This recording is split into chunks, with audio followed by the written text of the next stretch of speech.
Today, we rise. Today, we stand united, fueled by passion and purpose. Every step we take, every cheer we cheer, ignites a flame within us. Lord, be my shield. Lord, be my shield. Bring me forward, never yield. Bring me forward, never yield. Lord, be my shield. Lord, be my shield. Bring me forward, never yield. Bring me forward, never yield. Lord, be my shield. Lord, be my shield. Bring me forward, never yield. Bring me forward, never yield. 1, 2, 3. 4, yes. 1, 2, 3. 4, yes. When we motivate ourselves, we motivate others, becoming unstoppable. And in turn, we spark motivation in our community. It feels like chance.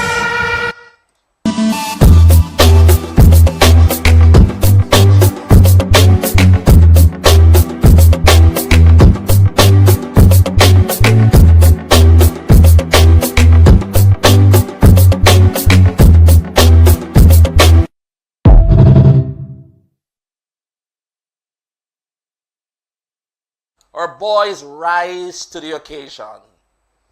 They feel our support, our belief in them, and that gives them the strength to push harder, to aim higher, and to play with heart. It certainly does require that we do have some announcements for the public. If you have a joint with any of the following vehicles, then you bring your best interest to get to your cars now. It's time to channel our passion into action. Let's rally together, support each other, and create a wave of enthusiasm that elevates everyone. Because when our boys step onto the field, they do so knowing that the army is behind them. The army of Kingston College, the community of Kingston College, stands ready in support of them. So, let's shout it out loud. We are motivated. Let's shout it out loud. We are a community. Let's shout it out loud. We are winners. Together, we will ignite greatness, and together, we will win.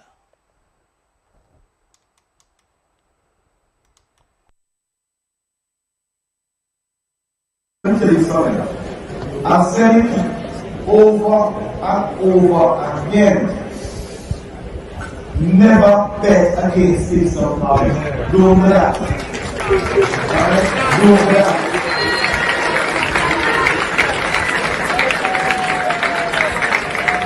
And let me tell you this. When you bet against KC, that's when KC come up even harder. Alright? I will do it up there. Look. You know what's sad about this?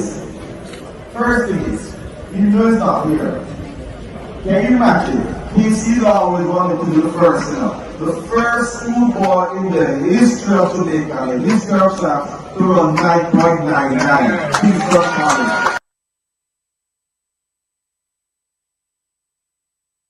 Now, in the year 1967 to 1968, Jeremy Corbyn currently sits as MP in the United Kingdom.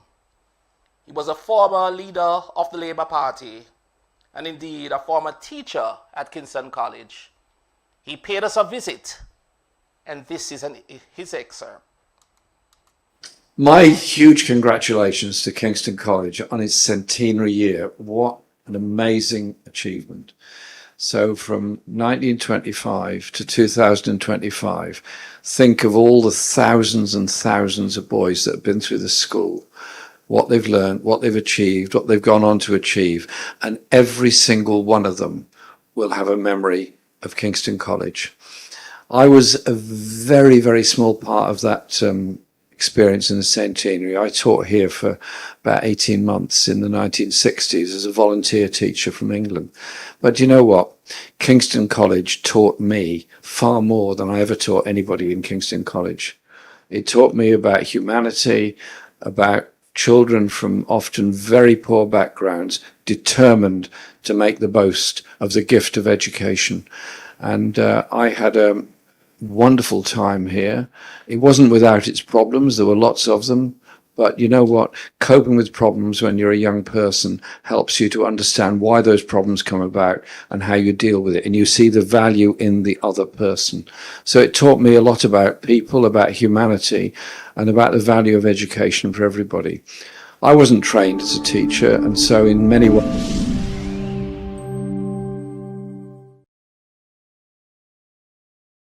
Evening to those in the UK.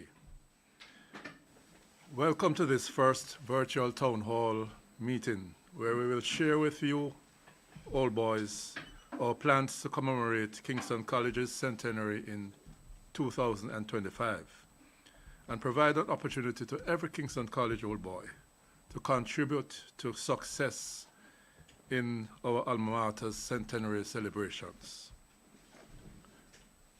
This afternoon, we'll have a few presentations that will be made to update you on our plans and our future vision. The principal will address you after I have completed my presentation on the roadmap to the vision, the school report, and the centenary development projects. Following him, the chairman of the fundraising committee, Mr. Dennis Cohen, will make a presentation on reconnecting to build a brighter future together. And following Mr. Cohen, there'll be a presentation from the chairman of the Kingston College Development Trust Fund, Mr. Reynolds Scott, who will speak to supporting KC's physical development and enriching its growth. After that, we'll have centenary events and merchandise presentation, and the chairman of the Defense Planning Committee will make a presentation. He's Noel Greenland on the events that we have planned for 2025. Following him, there will be a presentation by the chairman of the Merchandise and Marketing Committee, Mr. Perry Bloomfield, who will introduce to you some of the merchandise that we have on hand. Following those presentations, we'll have a question and answer session, and we will open the floor for questions from participants in this meeting. If you wish to also post a question in the chat, you may do so on Zoom, and we'll have those answered as well.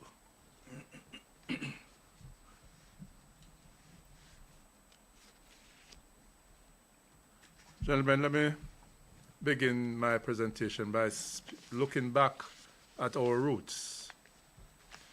Kingston College, as we all know, was founded in 1925, and it was born out of a necessity to address the socio-economic barriers preventing underprivileged boys from accessing quality secondary education.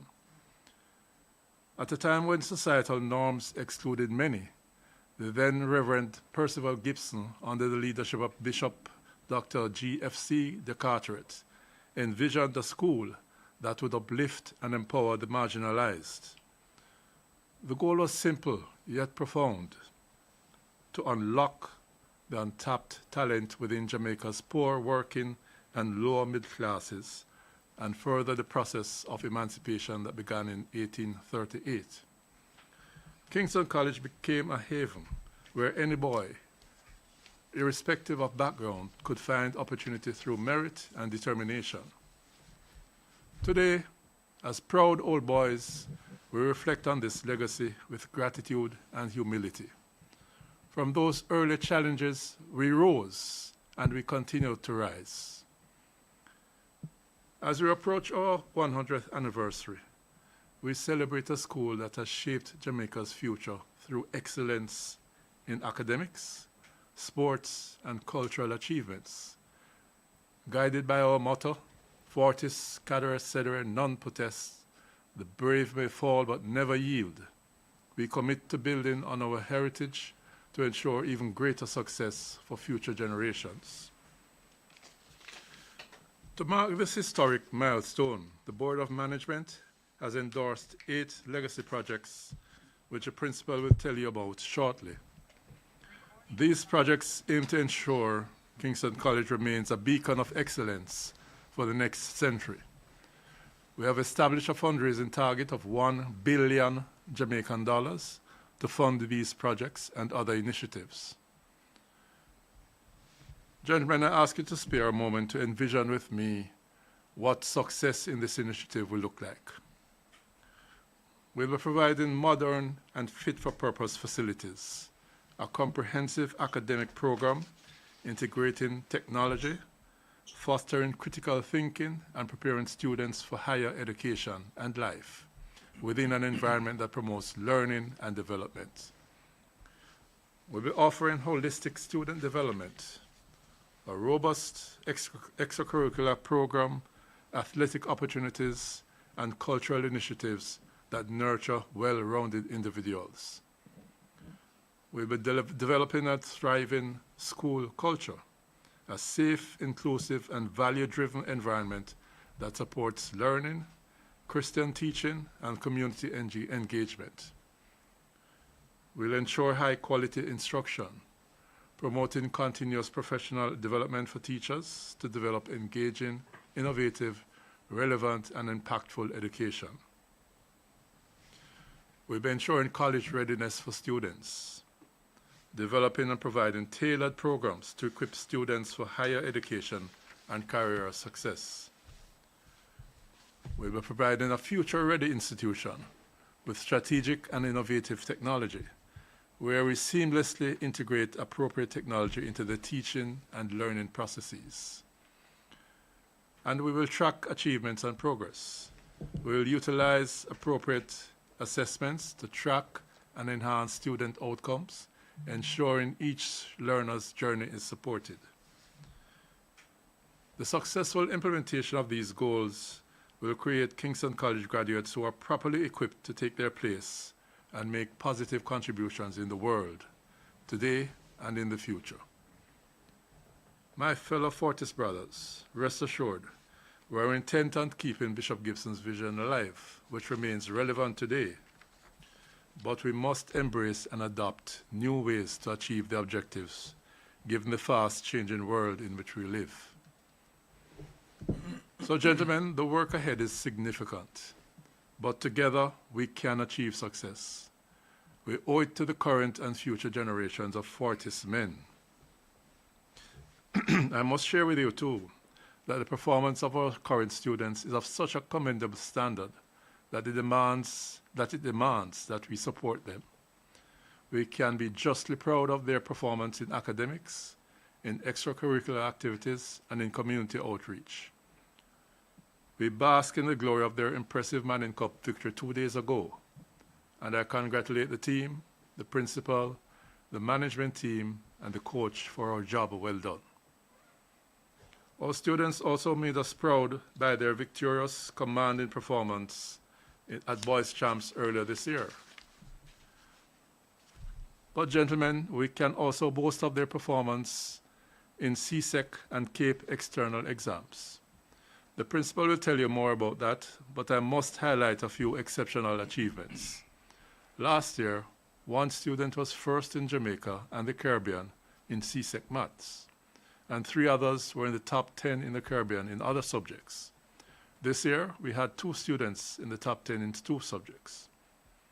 Our head students, too, have been outstanding.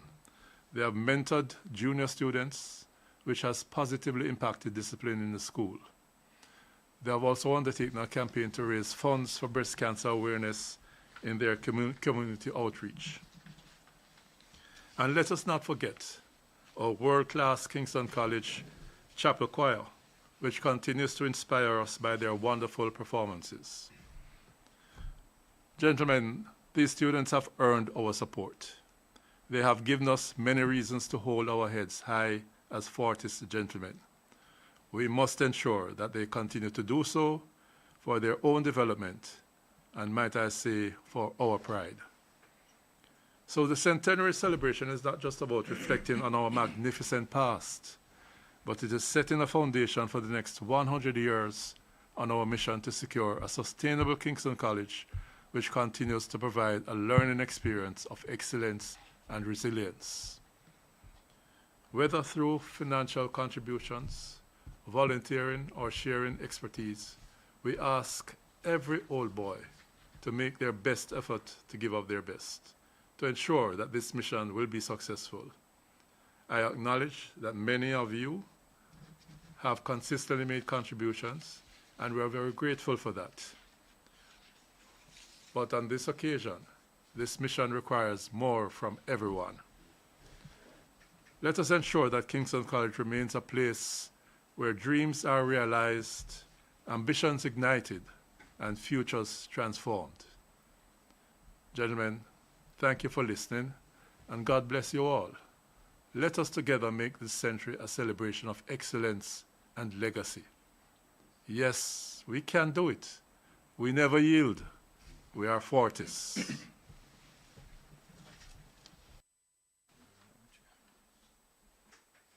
Gentlemen, the successes of our students and our school could not be achieved without the dedication and commitment of our teachers, coaches, and other staff, led by our principal, the indomitable Dave Mack.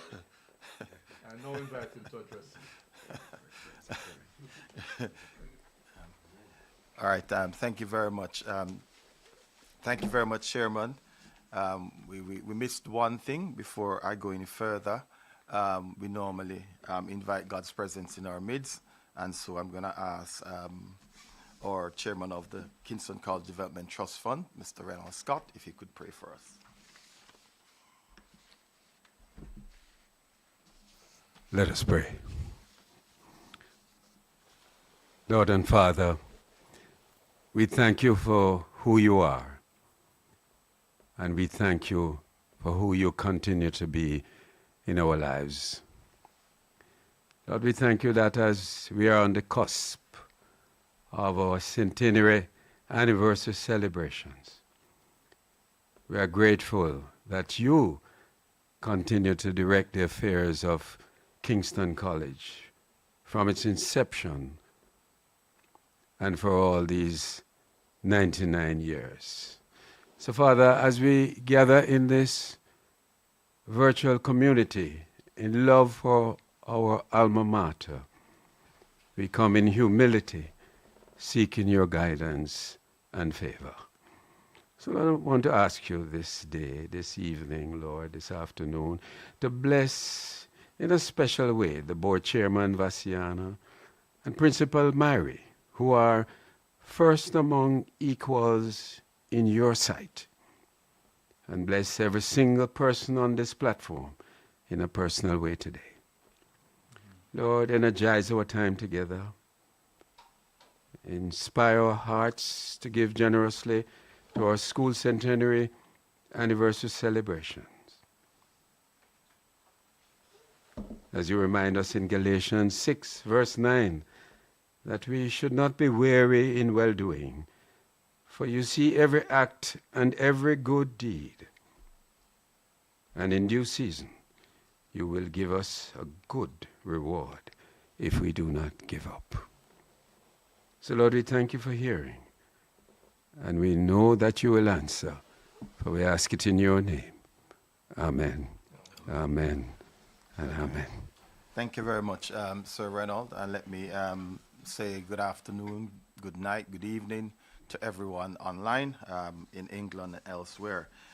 It seems that I have the unfortunate situation of going to be one of the persons who seem to be talking most of the time here this afternoon, because there's a lot to be said, but I'll try and get through as quickly as I'm able to. Kingston College certainly is dear to all of us, whether you're an old boy, an alumnus, a well-wisher or a friend. Once you become acquainted with Kingston College, you're hooked for life. And that is what has happened to me. I thought I'd been at KC. I'd just be here for maybe about three or so years. I've gone 12 years now, and counting. So as principal, and as we approach our centenary year, I invite you to reflect with me for a moment on our journey, where we've come from, why we're here, and where we're going. In the early 1900s, it was almost unthinkable for poor underprivileged boys to access a formal high school education. Yet our founding fathers dared to dream. They were determined to enroll boys and ensure they were fit for purpose, driven by a vision of transformation and inclusion. And today, we owe them a tremendous debt of gratitude. From those humble beginnings, from the shadows of adversity, we rise. And as I say that, I think again about our motto, the brave may fall but never yield, we'll continue rising. As we look back on our past, we see not merely a history, but a legacy. A legacy of resilience, courage, and unwavering determination. Our motto continues to echo through time, inspiring generations to reach beyond their grasp and seize the boundless potential within. But yes, our journey doesn't end with the achievements of yesterday. It's a torch passed from hand to hand, lighting the way for those who will walk these halls in years to come. Our fervent hope is that every future Kingston College student will inherit not just an education, but a heritage, one of excellence, possibility, and unyielding belief in self, and also develop character. As we stand on the threshold of a new century, let us remember the voices that echo through these walls, the voices of dreamers, strivers, and conquerors. Their spirit guides us forward, reminding us that within every challenge lies opportunity, and within every student, a spark waiting to ignite. We're here today to ignite that spark in each of you, to inspire your participation as we strive to make the next 100 years even greater than the first. We need your support. We need your time. We need your resources. We need you. So I ask that you join us in this bold endeavor. Our target is ambitious, but our boys deserve it. Our school deserves it. The future of Jamaica demands it. In fact, the world demands it. So I call on each of you to play your part. Donate, give, and then give some more. Together we can make this vision a reality. Yes, we rise. Yes, never yielding. Now, I'm going to ask you to walk with me for a bit, which I'll give you some information about what we've been doing at the college. It's a snapshot, as we could never put everything up for you to see. But I will give you a walkthrough in terms of where we are and what we're doing. Okay. Kingston College, we have a development plan in place, and that development plan, well, from the Ministry of Education, every 3 years we have to do a development plan. Our plan and the objectives in the plan are really based on objectives that the Ministry of Education sets for the nation, and then we pull from that and develop our relevant objectives for our school. And we work from those objectives in terms of what we seek to achieve. So in Kingston College, our plan is centered or garnered around 6 major pillars, which are up on the screen for you to see. The first one is to strengthen systems to ensure all students attend classes for the prescribed number of days and sessions and access all online classes. In fact, there's a ministry standard for the number of sessions or days every student should attend school, and we're bound by that. The second pillar is to improve the quality and standard of teaching and learning across the curriculum. That's one of the main reasons why we're all there. 3, to create a technology-rich environment to support the blended approach to the delivery of the curriculum. As you know, teaching has moved away from the chalk and talk days, and it's all about technology and how you integrate technology into the curriculum. In fact, CXC, as the body that governs external examinations for the Caribbean, they're moving fast to have all CXCs done online. And as a result of that, it means that our technology base in the school has to be widened so we can effectively have all students in. TD, as you know it, is no longer TD like that. It's now AutoCAD, which is all online, and using various programs, which we have to expose our students to. And so the whole issue of a technology-rich environment is actually a critical one going forward. Fourth, to provide a safe and secure learning environment and working environment which is conducive to effective teaching and learning. And you will hear things about what we're doing with the plant, what needs to be done. And when I come to the projects, you'll hear me talk about the auditorium and etc. Because at the end of the day, take North Street, for example. North Street hasn't moved much further apart from this building we're in from way back when the school developed. And at that point, the number of students were pretty small as compared to the 2,000 students that we now have. A big one, critical one for the school, which is to improve academic performance, particularly at the CXE level. And finally, to ensure the financial viability and stability of the school. These are the 6 pillars around which the school is built. Our development plan is built, and it's something that we action every day. We have in place, and this slide should have been further down, but we have in place a curriculum oversight committee, which we have professionals, and it's comprised of experienced educators from the University of the West Indies, elsewhere. Our own Dr. Dallas here sits on that committee as well. And the whole purpose of that committee is to work collaboratively with the school for a number of reasons. One, to enhance academic excellence, ensure curriculum relevance, promote holistic development, support teacher development, foster inclusive education, encourage stakeholder engagement, addressing virtually all the things that the chairman mentioned in his speech earlier on.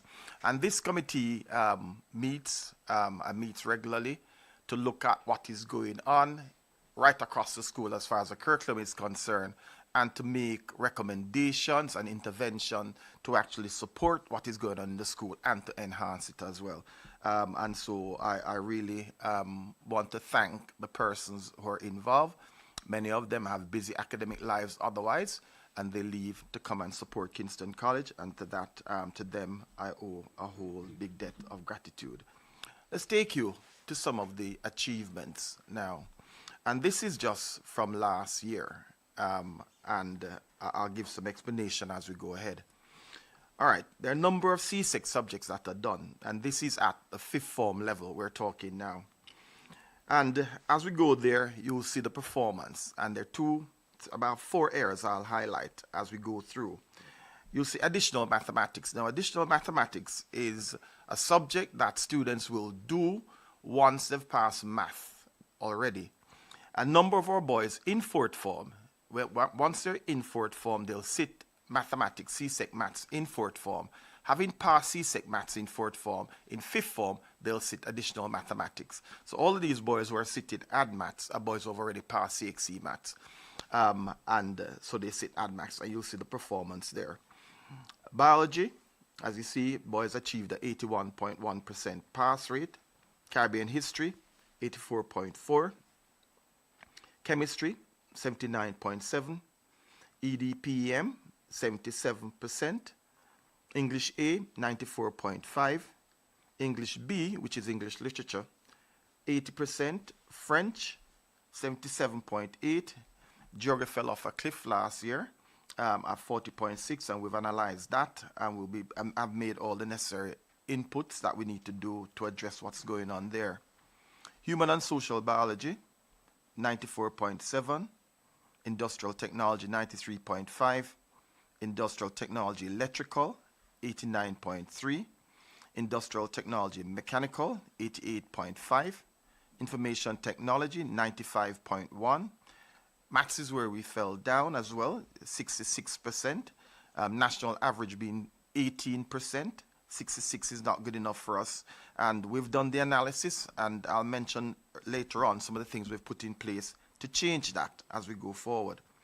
Office administration, 100%, phys ed, 100, physics, 68.9, principles of accounts, 73.6, principles of business, 97.2, RE, 88.9, social studies, 93.5, Spanish, again, another big area of concern, 36.7, technical drawing, 88.2, visual arts, 62.2.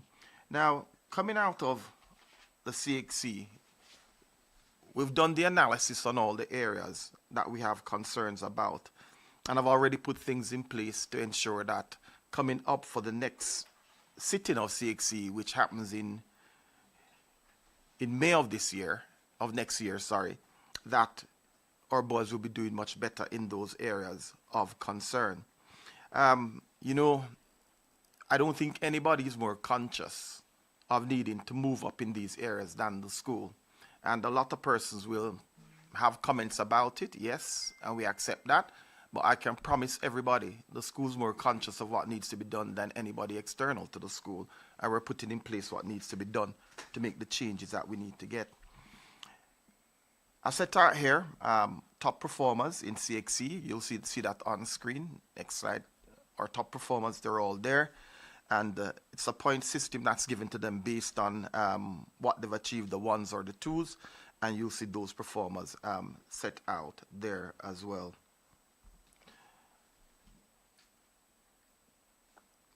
At the Cape level, which is our sixth form, lower six, and upper six, at lower six, we have a situation whereby our boys have worked and have gotten some decent results, but we still press on.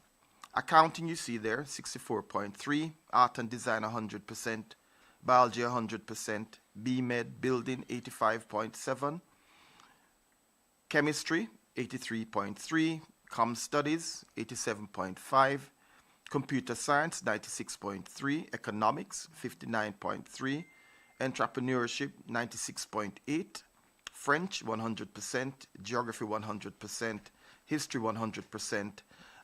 That LI is literatures in English, which we didn't do that year. Management of business 86.5, physical education 100, physics 100%, pure math 81.5, sociology 88.5, and Spanish 100%. At Cape level 2, unit 2, that's upper 6, accounting 42.9, biology 92.3, BMed building 82.4, BMed mechanical 88.9, Caribbean studies 97.4, chemistry 100%, computer science 100%, economics 64.3, entrepreneurship 97.7, geography 100%, integrated math 100%, literatures in English 100%, management of business 93.9, physical education 100%, physics 100%, pure maths 100%, sociology 100%. Again, our boys there did fairly well.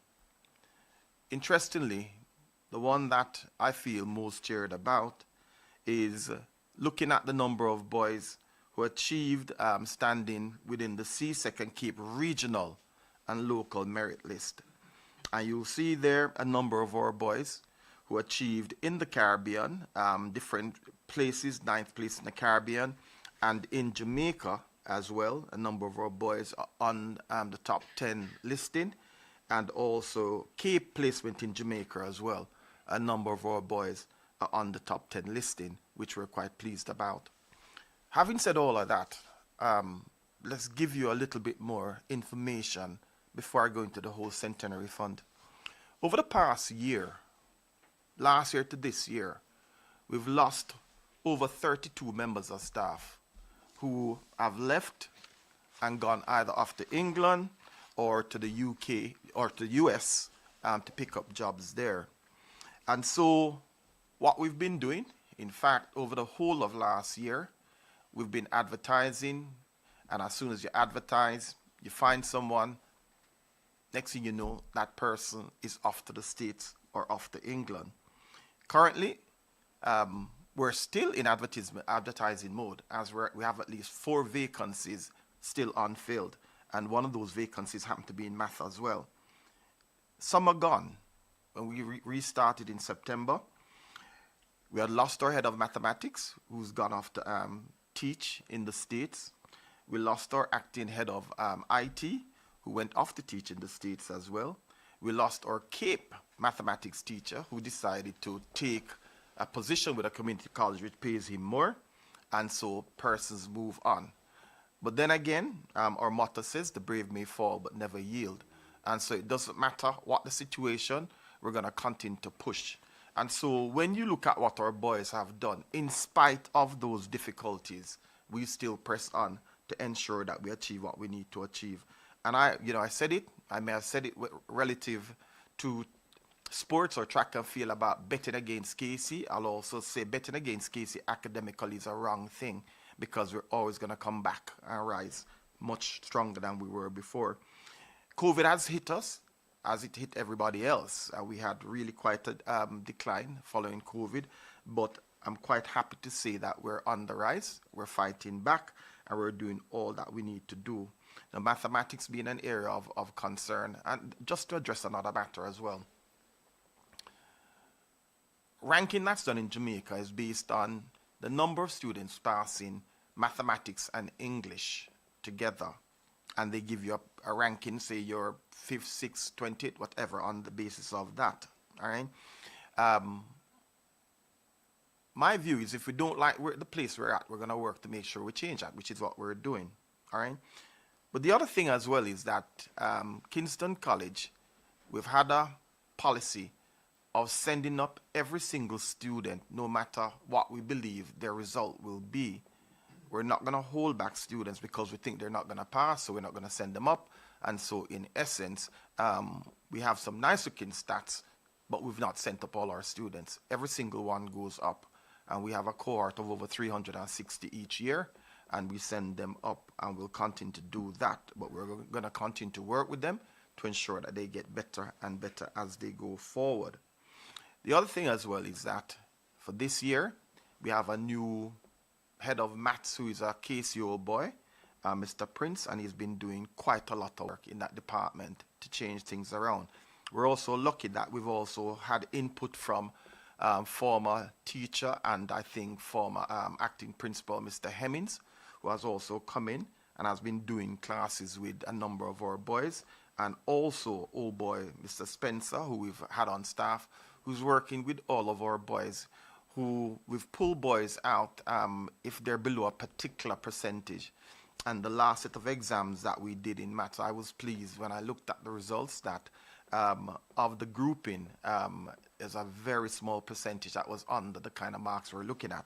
And so I'm pleased at this point in time. Don't want to talk early, but we're going to keep working on that our results come next year are going to be even better than what we have here.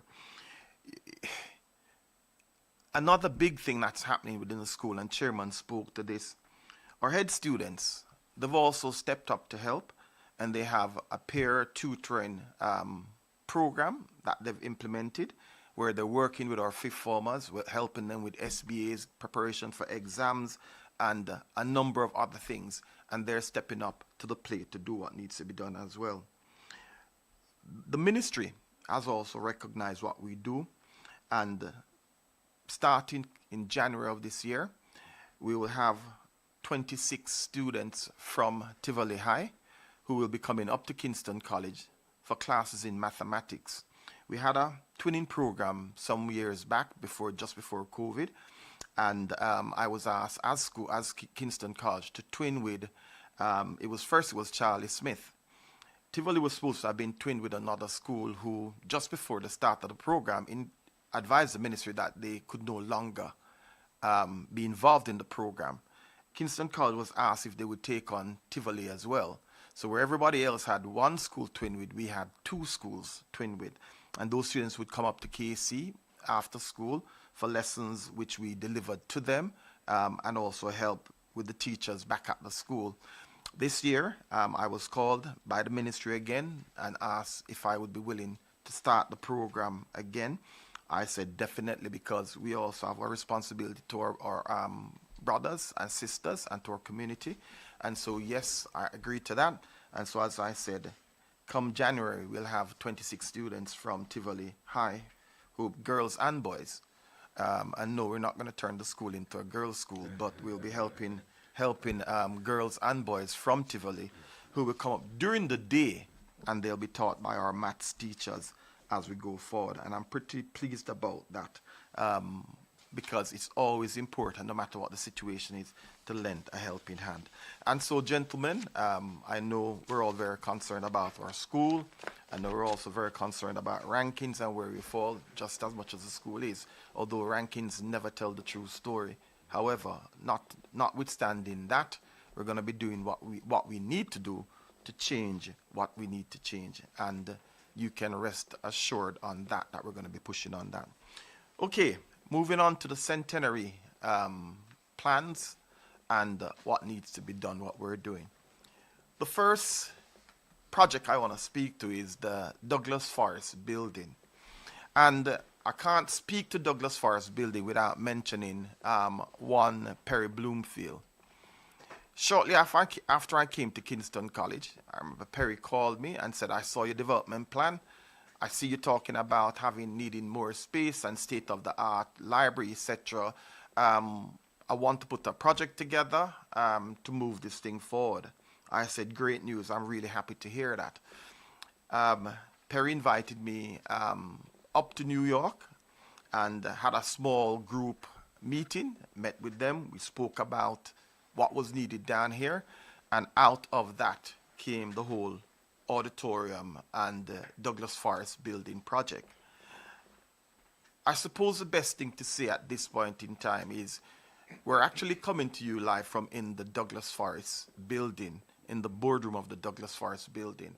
You know, Perry, want to tell you thanks for the work that you did there. We also want to mention the Kingston College Trust Fund because Sir Reynolds will speak shortly, but they manage the funds and also raise some funds relative to this project as well. And I also want to thank the government because the government supported this building to the tune of $80 million to ensure that we're in here. And so, as part of the whole Centenary project or going forward, we'll have the formal opening of this building, the Douglas Forest building.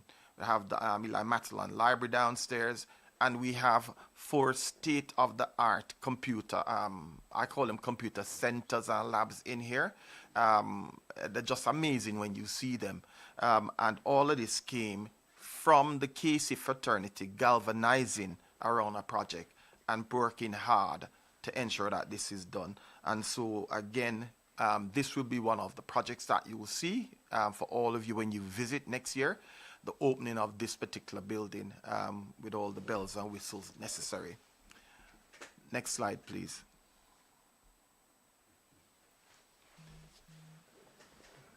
Okay, the next project that we're seeking to do in terms of the funds that we're raising is to ensure that we secure additional lands for the school. Now, to be honest with you, I had a view or a vision when I just came to KC of having both sides of the school coming back in one. So Melbourne moving over and becoming just one school instead of 2 campuses, which would be a darn sight easier to manage, but then it's what it is. But we're securing these lands with a view to a build-out of the school. Now, the Lisson Road, for you who may remember, going west of Kingston College, there are a number of parcels of land on that road. We own 4 currently and are seeking to own the rest of those. I think there are 9 parcels on there, and we're seeking to own the other 5. And so the expansion of KC will be done in that way. I will also add that the chairman some couple of years back got our architect, Dougie Stabell, to do a master plan for the school including those lands, so that whatever building or whatever building projects take place would be within that master plan, so we know where everything should be. And so those lands are part of our looking going forward. I'm going to add to that, not on your screen, but we're also seeking to secure a plot of land right next to the Melbourne Park campus going south, because Melbourne has virtually no parking space, hardly for the staff, much less for when we have functions there. And so securing that plot of land will be critical for us to ensure that we expand in terms of parking space for both parents. And if you see, when you have a parent day at Melbourne, the whole roadway is blocked up. We have to call the police to help to monitor, because there's absolutely nowhere to park, and we can't certainly allow persons to park on the track that we have there, because that would be the end of that. All right, and so we're securing lands as the next major project in terms of raising funds for the whole build out of Kingston College. Construction of the auditorium. This one is an absolute no-brainer. As a school, we have absolutely nowhere to meet as an entire school. The chapel's used as a meeting area. However, the chapel can only comfortably hold one single year group. And think we have from 1st to 6th, it cannot hold.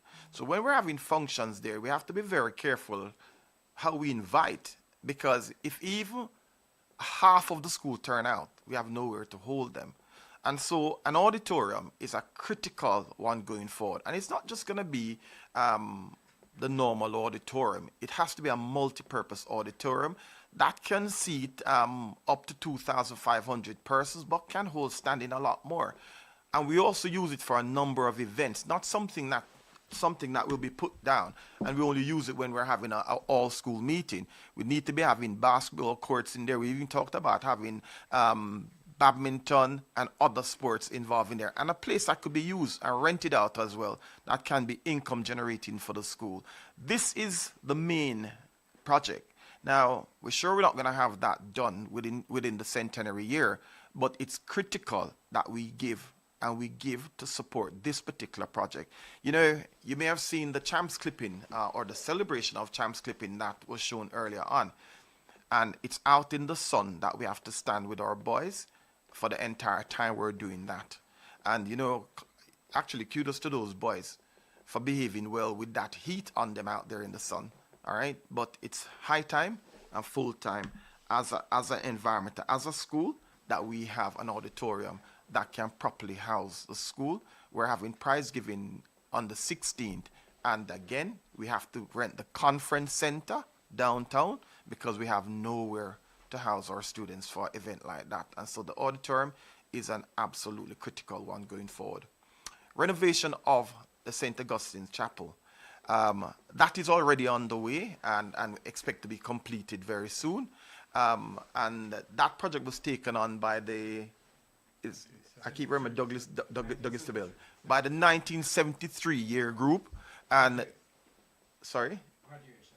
Graduation year 1973. And that group is doing quite a job. All the benches are being refurbished.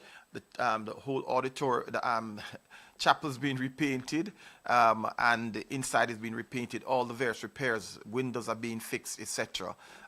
There's only one thing that, well, I'm trying to see if we can get something done about that. It may be difficult because it is beyond me to know why we have a green roof on the chapel in Kingston College. And I look out at that now and see a green roof on a Kingston College chapel painted purple and white. I don't know. Black border. yes, and a black border. So that's one thing that we need to be looking at. I've been talking to Douglas Tabell and others about that, but we'll see how we go forward. But that's another one of the major projects, and that is well on the way. Next slide, please. Okay, solarization. Now, as a school, a significant portion of our spend goes into utilities. And by the way, the budget for the school for the year is over 800 million Jamaican dollars, staff included. And the ministry retains a portion of our grant every year, to pay over to JPS and to Water Commission in utilities, millions of dollars. Our view is once we're able to have the school, and when I say school, I'm talking about school because it's not Melbourne or North Street, it's Kingston College. And as a school, if we are able to go solar, then there'll be significant savings in there for us. And so this is one of the major projects going forward. We believe that we should be able to achieve this very, very quickly, God's willing, and there are pictures of what we're looking at there. We've done all the work, spearheaded by Pat McIntosh and Dr. Dallas, and we're basically at this point out for tenders for this particular project. And so it's critical that we get this done, that we'll be solar and we can get off the grid, maybe even sell back to the grid as an income generation as well. Major one, construction of a well at Melbourne Park. North Street looks green, and that's the only reason for that is because we have a well constructed here at North Street. And we've put in requests, and all the necessary permissions have been granted, and we're now at the stage of also seeking tenders for the drilling of a well at Melbourne. This is absolutely critical in order to, one, green the place. The water from the well will also be used in terms of flushing of toilets. That means we'll be doing savings as far as utility is concerned. Clearly, that water cannot be used for washing hands or anything like that, so I hasten to add that it will be just for the flushing of toilets only. We're looking to get that done. We're also looking to green the field there as well and other areas that we need to green. We have the track there, a track put down for nearly $500,000 US. However, the infield requires work. We tried 1 year or one season to use the National Water Commission's water to green the field, and found a bill of over 2 million shortly thereafter. That came to an end because in that alone would deplete the entire school budget for the year. And so the well is another big item that we're seeking to do. And again, it's an item we feel we should be able to get done, over the centenary year. We're talking, well, the numbers will be shown later on, but that's another major project that we'll need to get done. All right. Next slide, please. All right, the Fortis Legacy Walkway, or Fortis Walkway Legacy Initiative. Now, this initiative was spearheaded by Norman Noble and Winston Stewart. Winston Stewart, the president of the Tampa Old Boys Association, Norman Noble, also a member there. And this legacy walkway is, no matter how I explain it, you'd have to come and see it for yourself. What it is allowing is by offering bricks inscribed with the names and year of the association with the school. So every single old boy, every single person, whether teacher, etc., associated with Kingston College, can purchase a brick, have your name inscribed in that brick, and that's set in the walkway here. And in a sense, that's why it's called Walkway Legacy. It can be in perpetuity. We can just go on and on and on. And it's also a massive income generation for the school. And it's not another one of our major projects. And we thank Winston and Norman for putting this forward and pushing as one of the persons behind that to ensure it happens.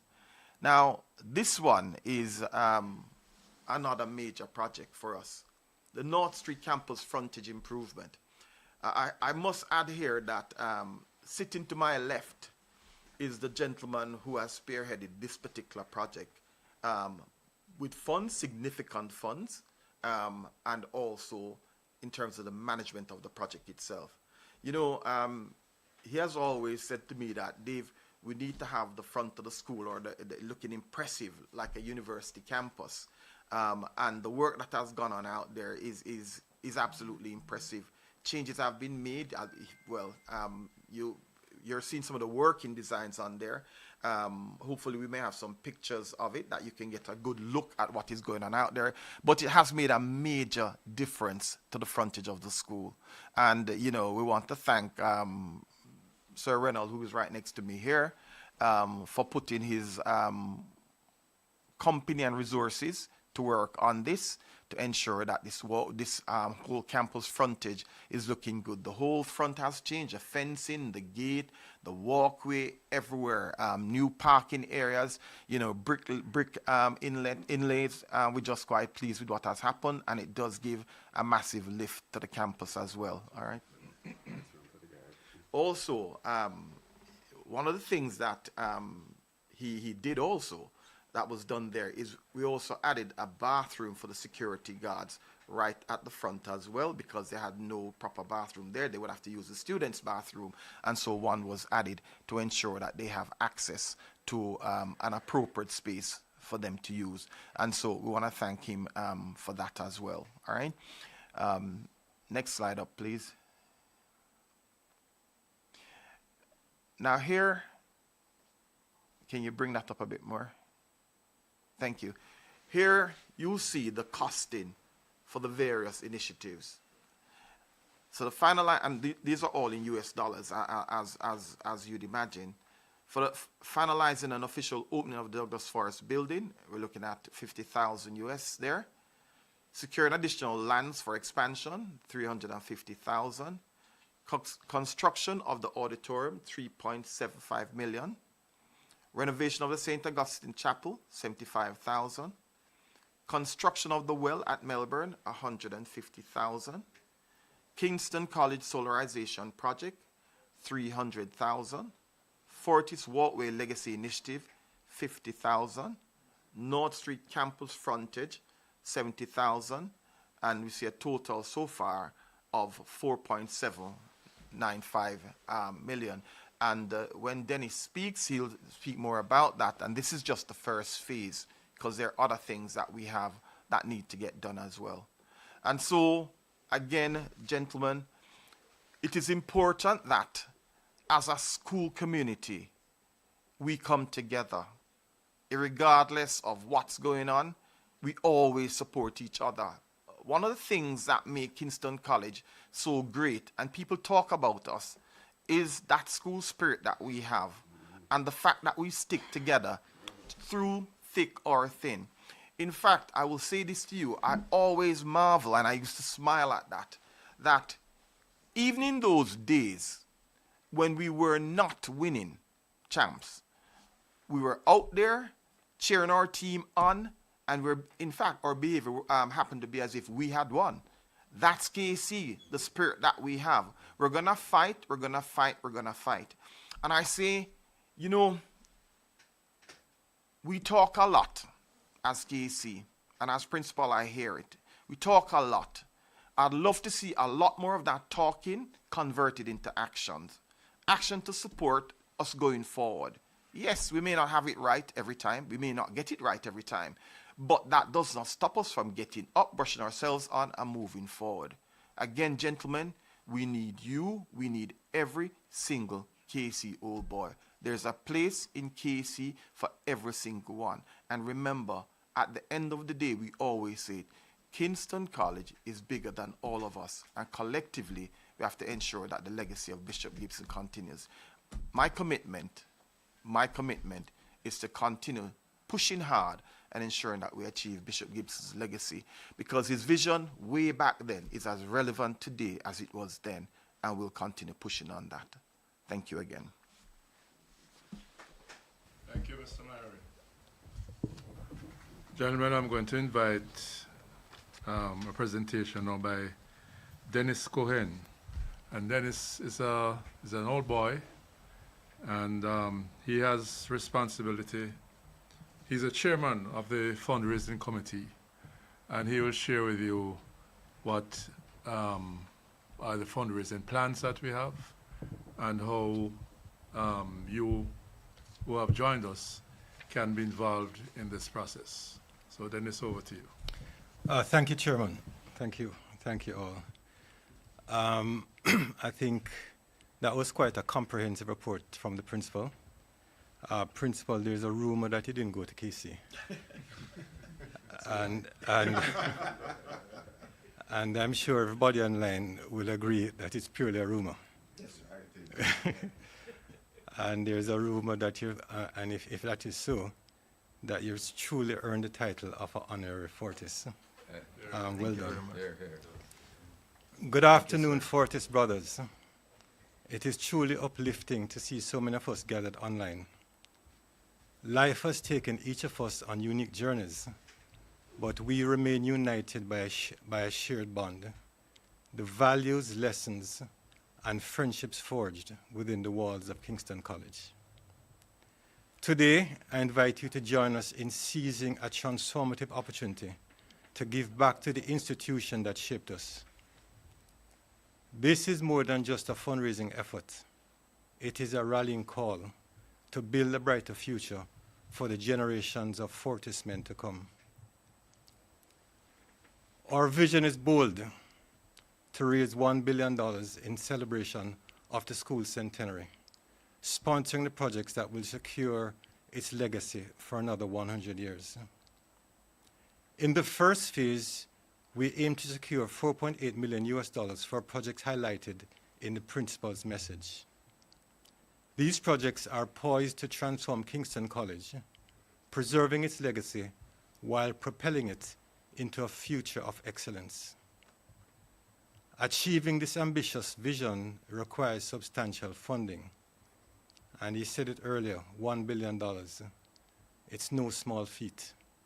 Gentlemen, it requires all hands on deck.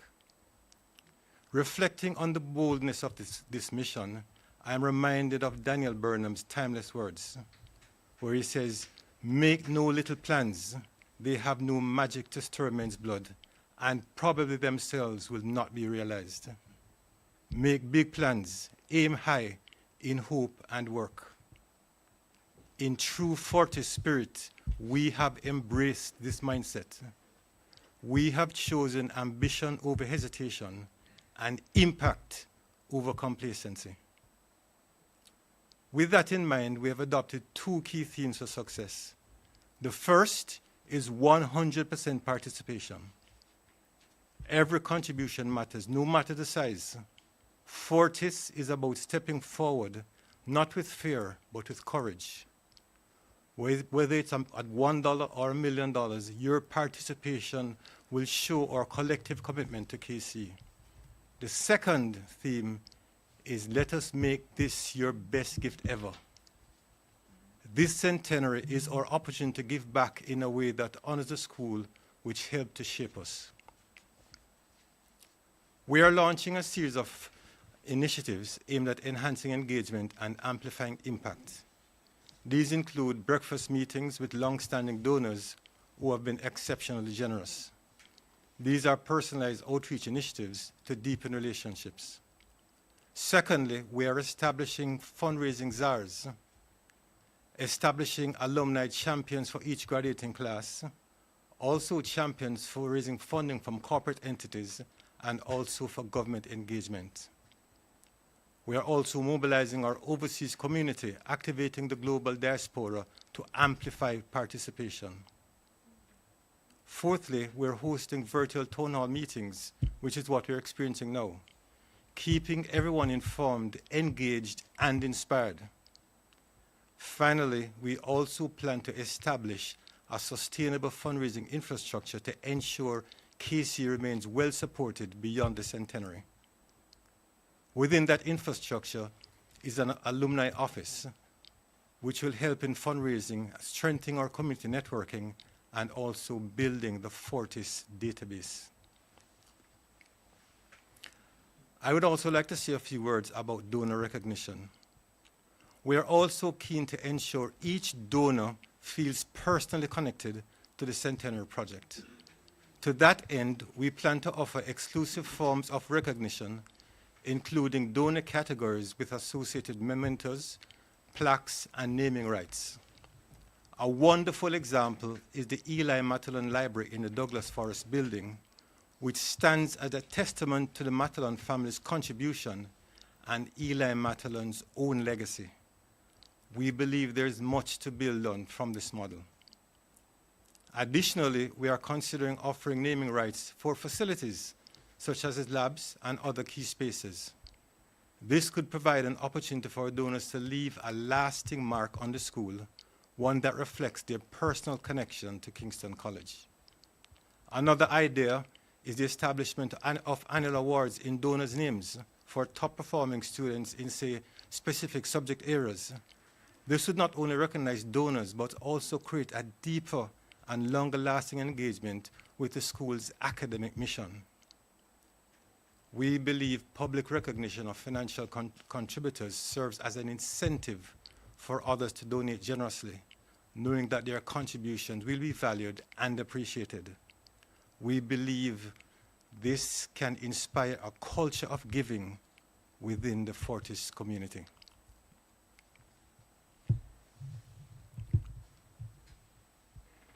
How can you get involved? I have three requests of all. Firstly, contribute your expertise, time, and ideas.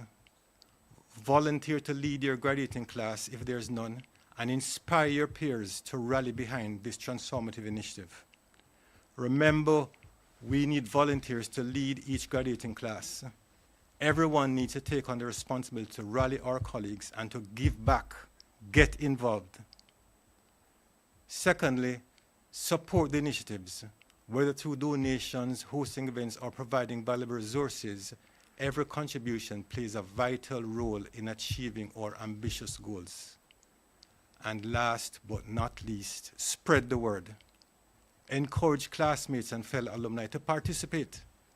That guy around the corner we know is out of touch. You're the only person who has this connection. Remember to share our key themes, convey this important message, 100% participation, and make this your best gift ever. To ensure transparency and inspire confidence among you, our valued donors, I would like to share 5 key points about the management of the Centenary funds. First, dedicated accounts for donations. 2 separate bank accounts, US and Jamaican dollars, have been established by the Kingston College Trust Fund specifically for the Centenary donations. All contributions will be deposited directly into these accounts based on the currency received.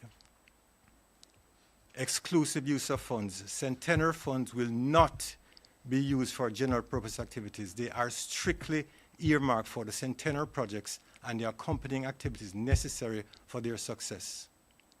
Third, confirmation of funds received. Donors will receive confirmation of their contributions via email or other contact details provided. This confirmation will include acknowledgement of receipt and an appropriate certificate for tax purposes upon request. Fourth, a legacy of trust and integrity.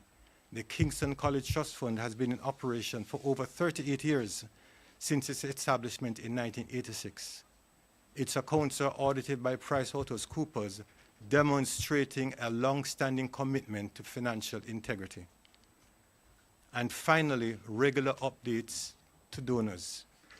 We are committed to providing periodic updates on funds received and disbursed, ensuring that all donors remain well informed about the impact of their contributions. I would also like to note that in the correspondence that you've all received, there are details regarding the account for making donations. If you haven't received those, we can share them after this meeting. For assistance, you may contact our dedicated team in the Secretariat, Ms. Beverly Phillips, and also Mrs. Sharon Biggs-Kirkland. We also have a dedicated landline, and you may also be aware of our email, which is secretariat@fortis100.com. In closing, I want to express my heartfelt gratitude to many of you who have given generously in the past. Kingston College stands strong today because of your unwavering generosity and commitment. But as we approach this centenary occasion, we must come together again, not just to celebrate the past 100 years, but to build a foundation for the next century. Let us all rise to this moment, committing to 100% participation, whether your contribution is modest or significant. What matters most is showing up with courage and purpose and making this an occasion to make your best gift ever. Together, let us honor the past, uplift the present, and build a future worthy of our shared legacy. Within the context of service, which is what this is all about, gentlemen, I'm always inspired by the words of William Blake, where he says, "I sought my God, but my God I could not see. I sought my soul, but my soul eluded me. I sought to serve my brother in his need, and I found all three, my God, my soul, and thee." The power of selfless service. Brothers, let us embrace this transformative power of selfless service. In this moment, we have the opportunity to honor our alma mater and its legacy. Let us make our centenary contributions not just an act of giving, but a reflection of gratitude, unity, and purpose. Let this be your best gift ever, not just to Kingston College, but to the spirit of brotherhood that binds us all. Thank you for your time, your belief in Kingston College, and your dedication to giving back. Yes, we rise, never yielding. Fortis forever. Thank you, Dennis. Very well structured presentation. And I do hope that our attendees in this meeting will respond positively to that presentation. I'm now going to invite Reynolds Scott, the chairman of the Kingston College Development Trust Fund, to make a presentation to tell you a little bit more about the trust fund and how it will manage the donations that we receive. Reynolds, over to you. Thank you, Chairman, and good afternoon, Fortisans. I had a nudge from the principal that said, after Dennis's presentation, I don't need to speak. However, as chairman of the Development Trust Fund for the past 7 years, I am honored to share with you the progress and to reaffirm the purpose of the trust fund.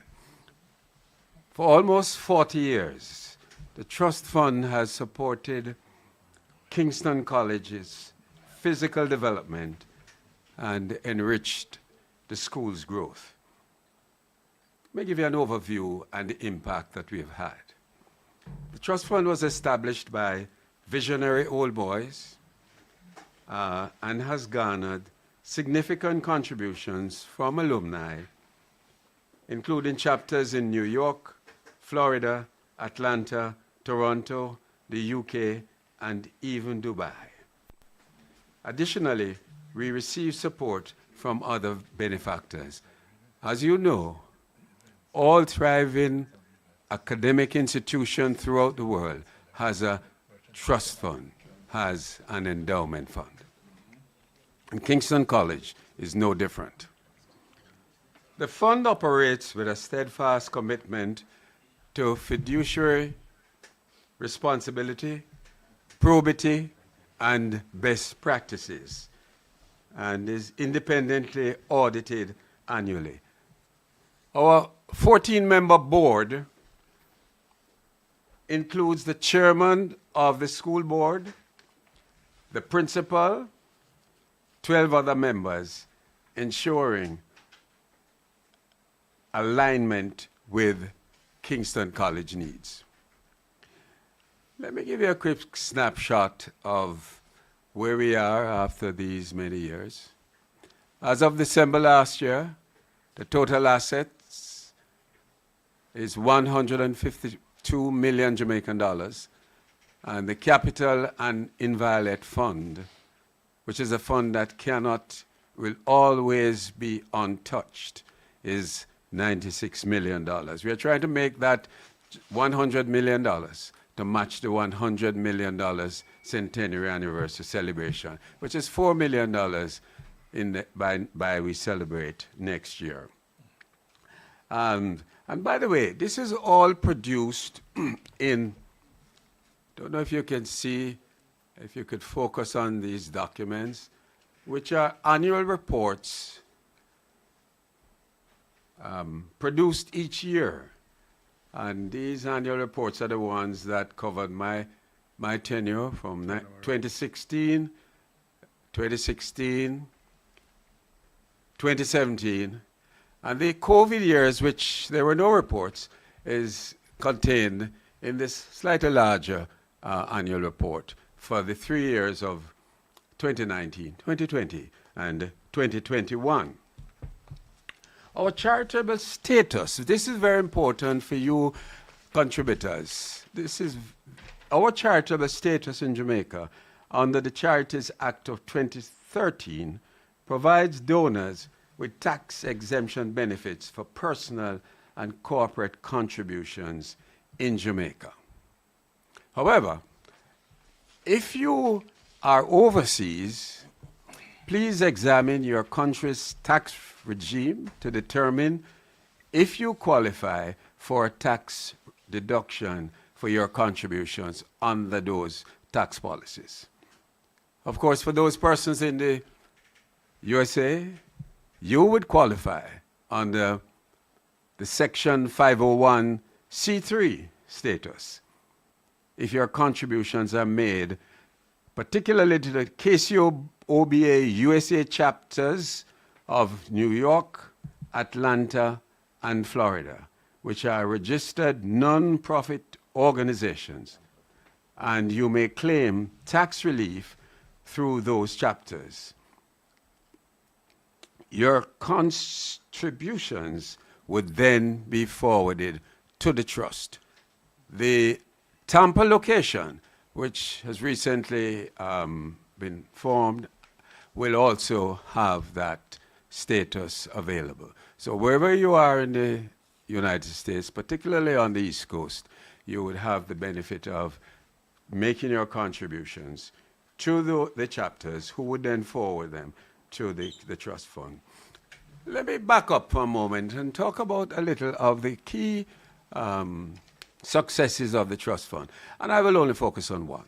I will focus on, and the headmaster principal has spoken to it, we have been instrumental in many projects, but the particular one that was significant is the Douglas Forest building, in which we contributed, raised and contributed just under 30 million Jamaican dollars to match the funding from particularly the New York chapter and the other US chapters. Match the funding to a total of $70 million. When we combine that with the ministry's contribution, we were able to produce this building. Now, the centenary anniversary contributions, which Dennis has spoken to, we have established bank accounts. I'm just reaffirming again for you who are making contributions. We have established bank accounts at National Commercial Bank in both Jamaican dollars and US dollars to manage the funds.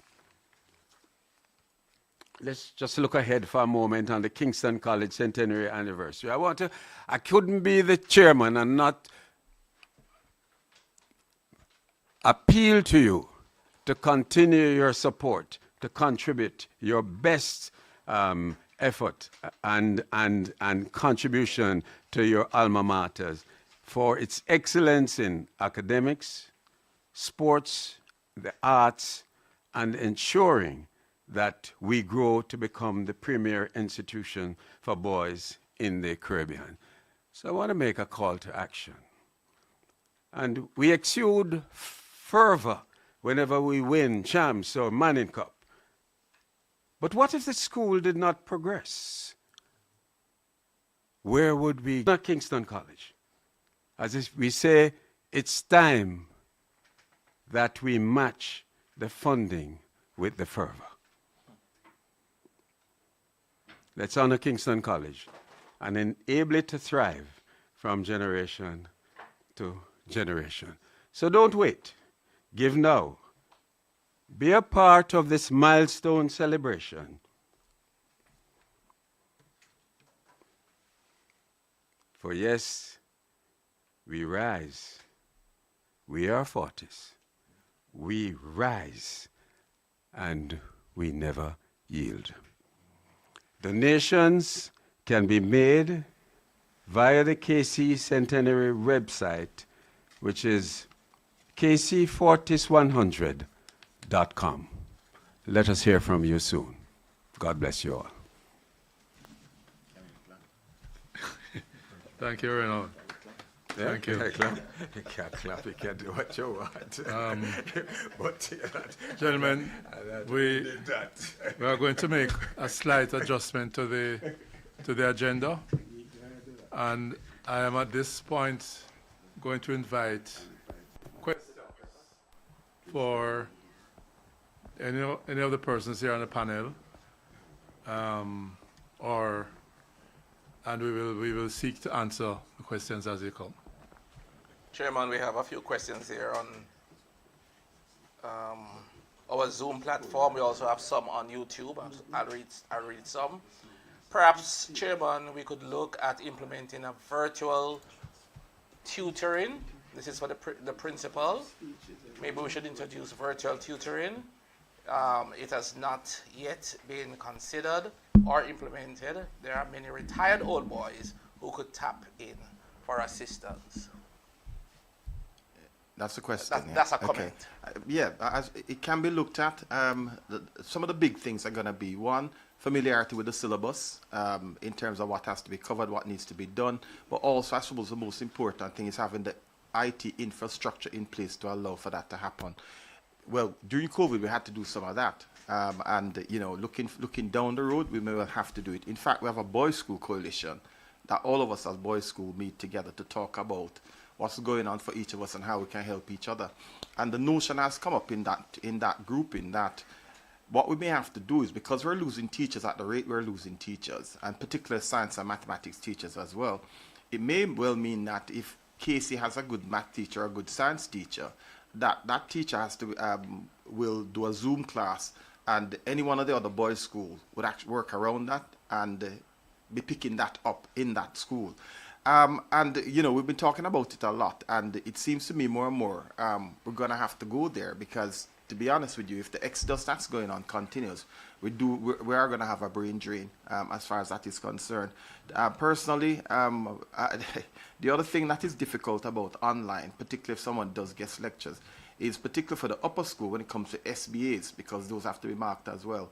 And so that's another big area. But it's something we can certainly explore. Or even have guest lectures by those old boys. Thank you. Just to confirm, the principal did say that Kingston College will be lending its support to Tivoli High School, Tivoli Gardens High School, and to Charles Smith. So that's to confirm that. Slight correction there. No, what I mentioned is that Charles Smith was part of our previous twinning. This year, we'll be working just with Tivoli High. All right, Charles Smith was one previously. So the clarification, gentlemen, is that Tivoli High will be the school that we were working with. Yeah.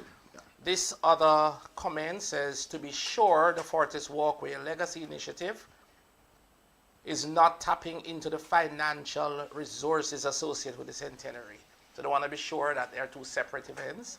This is what I'm gathering from this. But the brother who asked this question, just to reiterate, the principal mentioned that the legacy initiative is part of the Centenary. Just want to be very clear on that. I could separate the answers. The Legacy Walkway is funded by a group of old boys.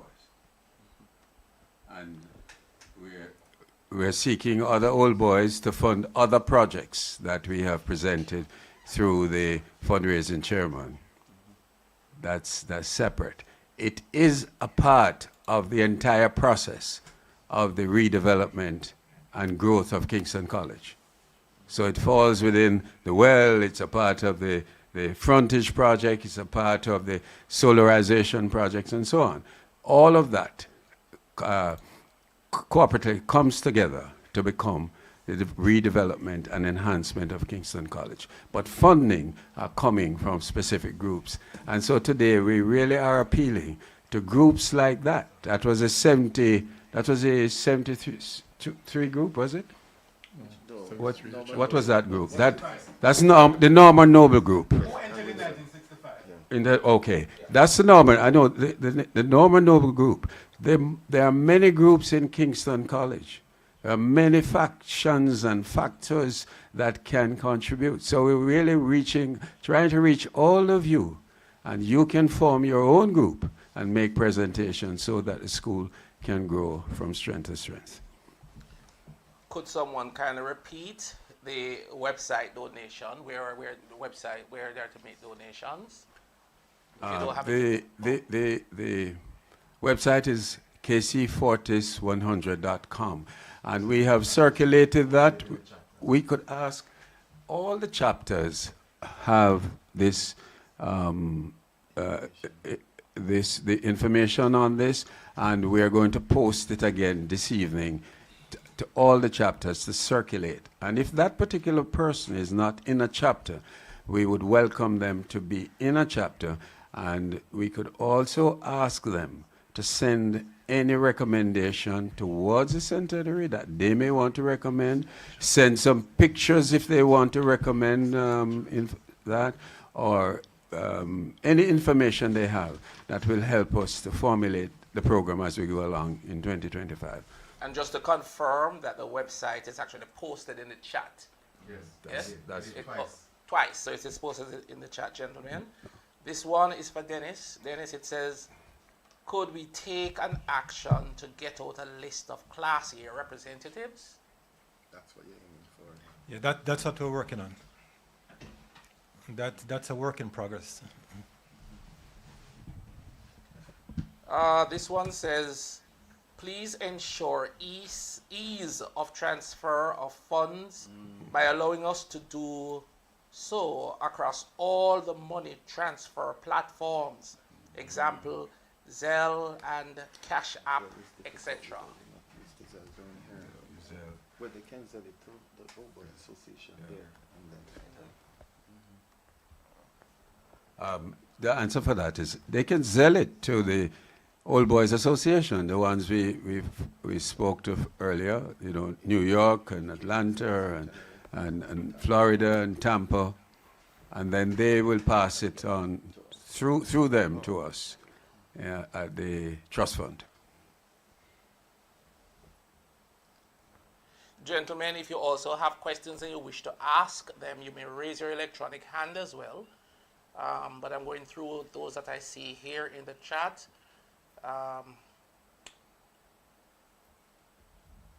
For U.S. persons and other interested individuals, Casey Oldboy, okay, this is just confirming where you can send your money.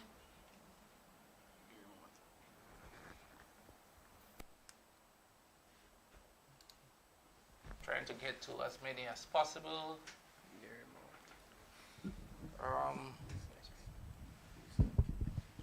This is asking, do we have media coverage on this town hall call?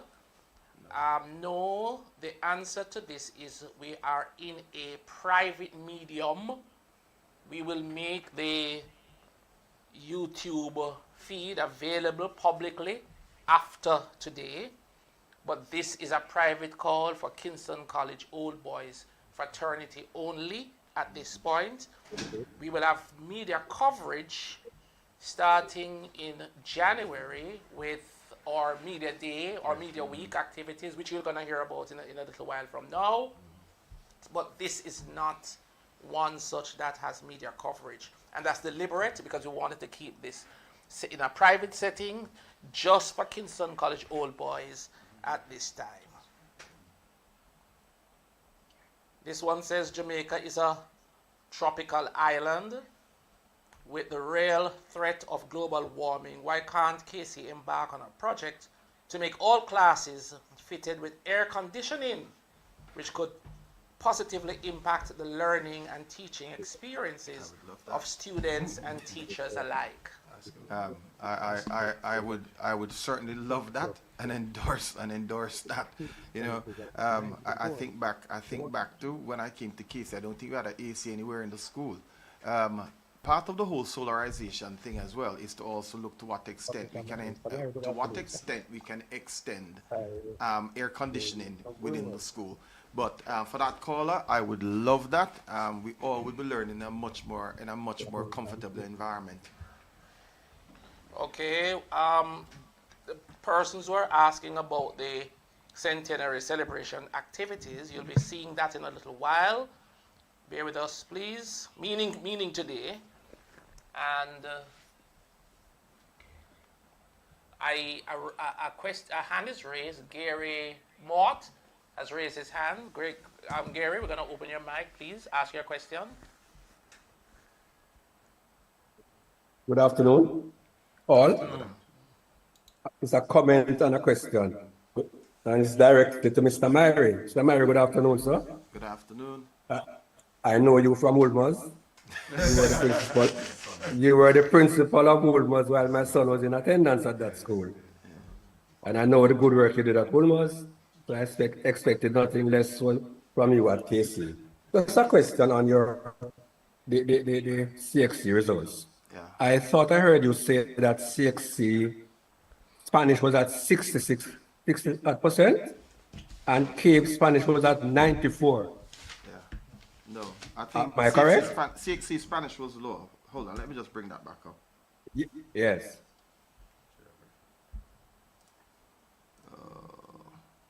Actually, no, CXC Spanish was pretty low. Go back. Right, and its Cape was higher. Yeah. Bring it up. For the same year? For the same year? Yes, for the same year. What caused that disparity? Can you? It's in fact, to be honest with you, we had a bit of a staffing problem.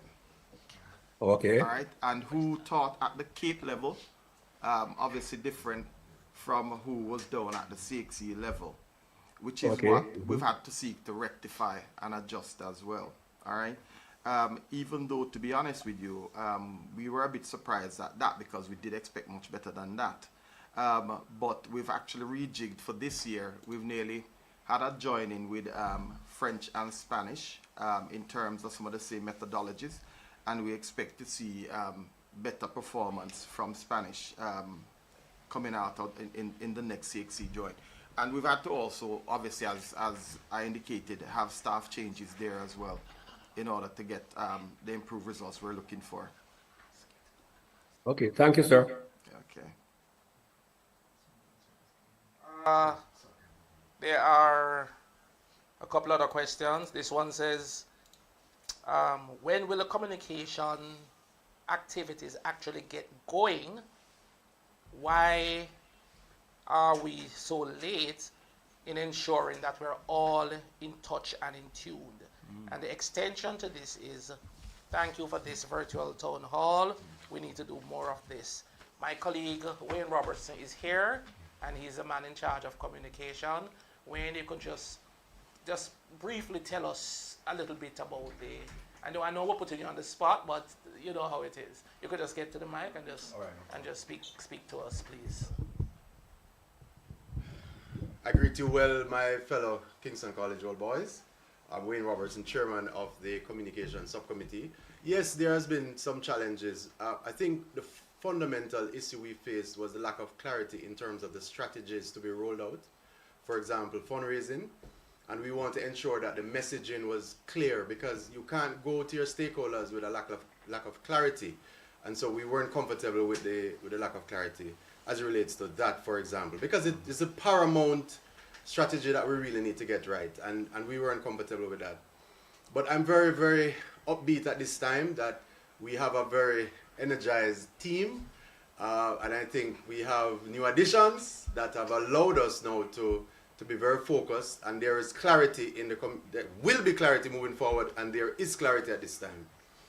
We did mention, I think Mr. Greenland mentioned the media day that is planned for January. More information will be provided to all of you with respect to that. But I'll encourage you to also visit us on Facebook Instagram, those pages have been active for several months since the start of the Centenary celebrations activities. And also our website, kc40s100.com, would have been an output of the communication subcommittee.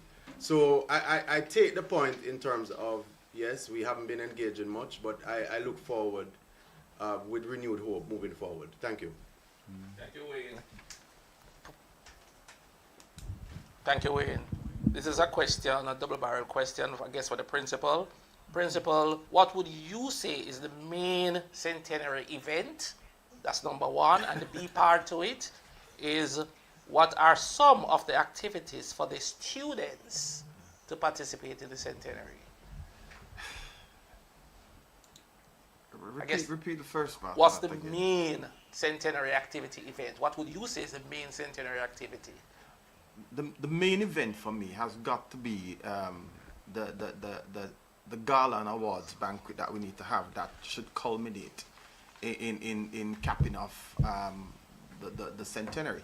And I think that being held on Founders Day itself, should be the icing on the cake for us as far as the main event is concerned. Yeah, there are loads of other events, but I suppose that for me, the gala event is gonna be it. When the presentation is made about activities, you will hear in there activities for the students that will be going on. You'll hear about that because that was also considered. But separate and apart from even that, over the last week or so, or last 2 weeks, I had a meeting with all my student leaders, head students, along with all the leaders of the various clubs and societies within the school. And there are a number of things that we're looking at doing separate and apart from what you will hear that we're already engaged in, such as we'll be doing club expos. We'll be looking at art expos, utilizing the art pieces being done by our students and staff within the art department. A whole range of different things we're looking at to ensure that we enhance that particular period, and even looking at having an open day in the school where we'll be on display with a whole range of different areas of the school that you can come in as old boys and well-wishers and have a look at what's being done and engage with our students as well. Part of what we're looking to do even on that particular day is also have like a mass mentoring day. I don't even know if mentoring is the right word, but where old boys can come in and sit with students and talk about experiences and talk about their time in KC, pass on those things that can only be passed on by a KC old boy to another KC old boy, KC student, to let them understand the legacy that is theirs or that they have to live up to. So as a school, we're looking at a range of other things, but you will hear about some of the things that are going to be done when Noel does a presentation as far as events and activities are concerned. Thank you. Colleagues, we're going to ask 3 more questions and then we're going to go back to the presentation. We have 2 more presentations. We will share the calendar of activities with you, and then we'll talk about some memorabilia, and then we'll take some more questions afterwards. So let me give you 3 more questions. The next one is from, is that Stewie? Stewie, yes. Stewie, your mic is open. Please go ahead. I should be Tampa.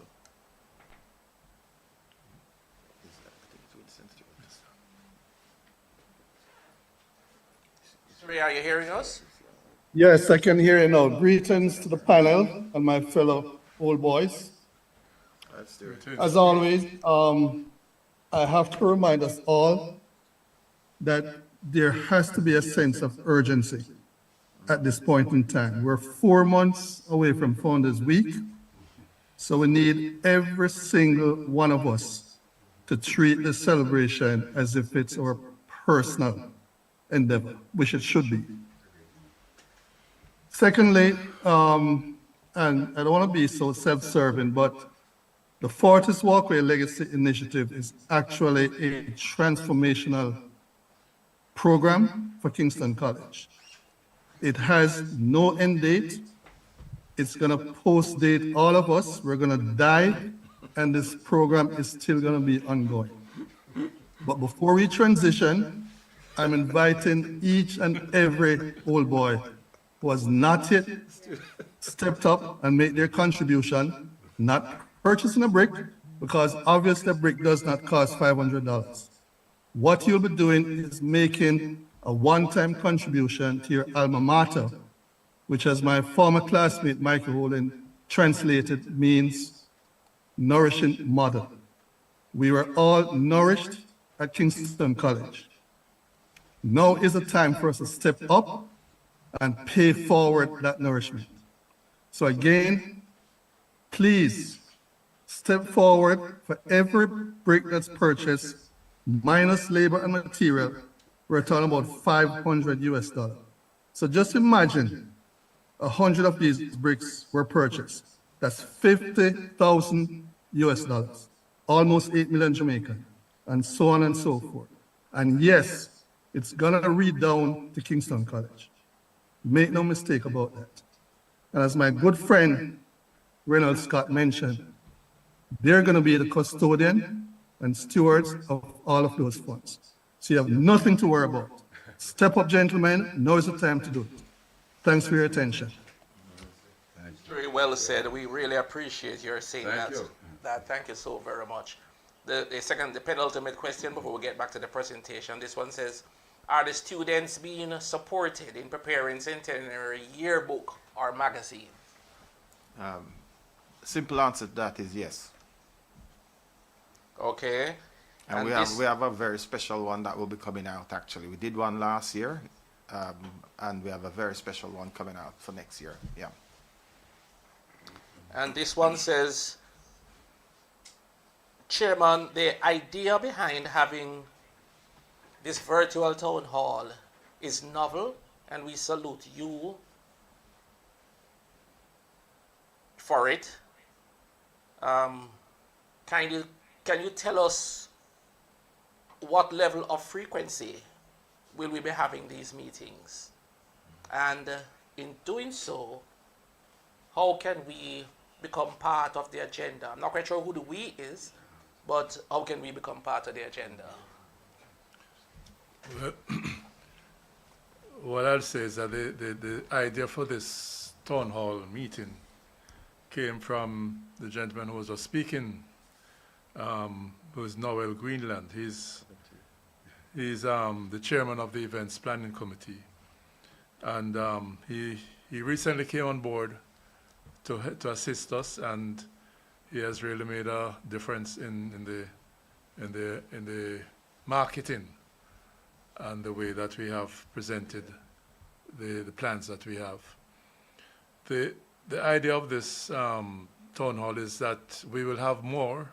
We haven't yet scheduled those that are to come, but I don't expect that we'll have another one for this year. And certainly after our media day in January, sometime after that, we probably will have another one. But certainly as soon as we have the schedule settled, we will communicate that to the fraternity. The last question before we get back to the presentation. This says, Mr. Scott, can we get an idea of the amount of funds that have been raised or donated to date towards the Centenary projects? We have actual and commitments, firm commitments, just approaching 40 million Jamaican dollars. If I disaggregate the sums, 3 persons contributed more than 35 million of that. Thank you very much. On screen, you are seeing the calendar of events. Thank you. The calendar of events now on screen. I'm going to run through it as quickly as possible. Gentlemen, starting in January, the 8th of January through to the 12th of January, that will be our Media Blitz week. That's when we're going to be inviting the wider media fraternity to visit with us, for us to talk to them and they to us, to understand the concept of who we are, what we are, and why we are. On the 19th, we're going to be having a 5K run. This is a public run. If you are in Timbuktu and you wish to become part of this run, fly to Jamaica and of course be a part of the run. In February, we're going to be launching our build-up to Champs 2025. This is a major thrust for us because we intend to take the Champs Trophy home again next year. March is going to be very busy. The Wagga Hunt Golf Classic and of course Old Boy Day at Kingston College. Now March 25 is when we're inviting every single old boy, wherever you are across Jamaica, to come and visit with us. Come and spend some time in a class that you were once in. Come and sit, come and talk, come and engage the boys. On the 29th, we're going to be having the KC brunch. The brunch will be held right here at the college.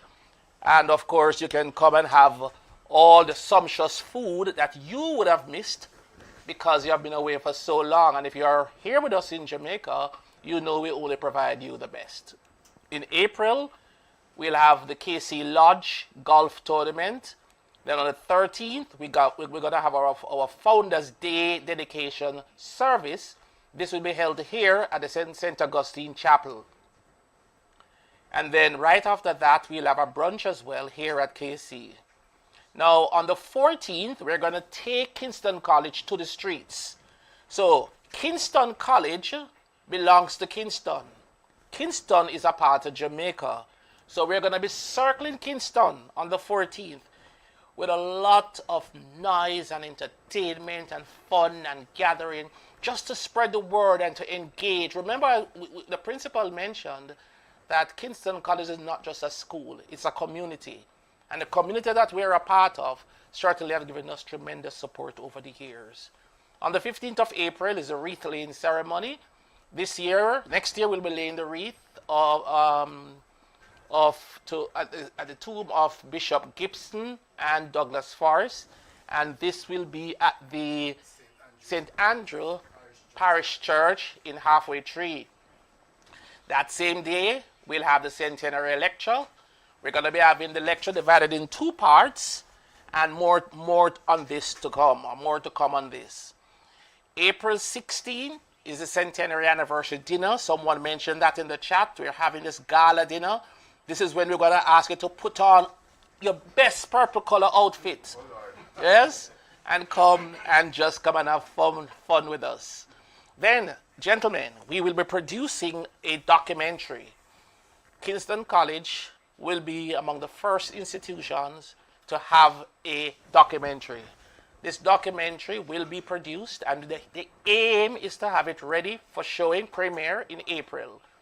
Now, don't hold us to April, but the aim is to have it ready for April. But I can assure you the documentary will be available to us next year. April, we're going to be having as well the chapel choir. They will be having a series of engagements, and we're going to be inviting other schools to participate with us. In May through to July, the PTA, they will have a time when they will have a day and night activity. So all members of the PTA, we're going to ask you to come on out and to just be a part of us. Anniversary lunch, dinner for teachers and auxiliary staff. Clearly, we could not have a celebratory year without the engagement of our teachers and our supporting staff. And then the class of 85, they say, hey, listen, that weekend, the July 26th and 27th, belong to them. And so we are looking forward to that. In the month of August, all incoming students of Kingston College, meaning you're coming into school in the centenary year, we are going to honor you by giving you a special pin. More to come on this. And then in August as well, another centenary event is the Roper Cup. You'll hear more on this. We're going to be having something big there as well. In November and December, we'll have a KC dinner, the usual KC Old Boys dinner, going to be on the 29th of November. And of course, the chapel choir, or world-renowned chapel choir, will be performing on the 15th of December. I believe, Principal, they're also performing on the 15th of December here at the school in our chapel this year. So they will be performing next year as well. Gentlemen, yes, we rise. Yes, we never yield. It is so important for you to remember that your work, your effort, and your support is needed. Let us all join hands and hearts to make 2025, the year for Centenary, our best year yet. Thank you very much. Chairman. Thank you, Noel. Gentlemen, you have heard all the events that we have so far. We expect that we might get some other information on events being planned by some of the overseas chapters. And as soon as we have that, we will populate this schedule and circulate it. I'm now going to ask Perry Bloomfield to make a presentation on merchandise and marketing. There are a number of memorabilia items that Perry has spearheaded, and I think are on offer for sale, and I'm going to ask him to just make a presentation now. So Perry, over to you.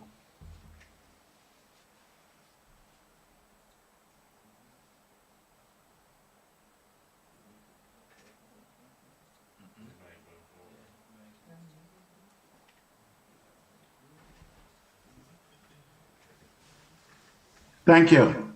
Good afternoon. I was muted there for a second. Wow, what a great occasion. Good afternoon, Fortis family. My team was charged to come together and put forward some merchandise for the centenary as we tag it Wear the Legacy. So we're proud to present the Kingston College Centenary product catalog. This catalog has been out for some time now because we were inviting folks to do pre-orders, and some folks have definitely taken advantage of that, and that also helped us to get the product line in development. So we thank those folks who did the early subscription. What we're offering with these products, and we're developing products as we speak, and we're seeking partnerships as we go forward. So far, we're looking at producing these products with a limited edition series.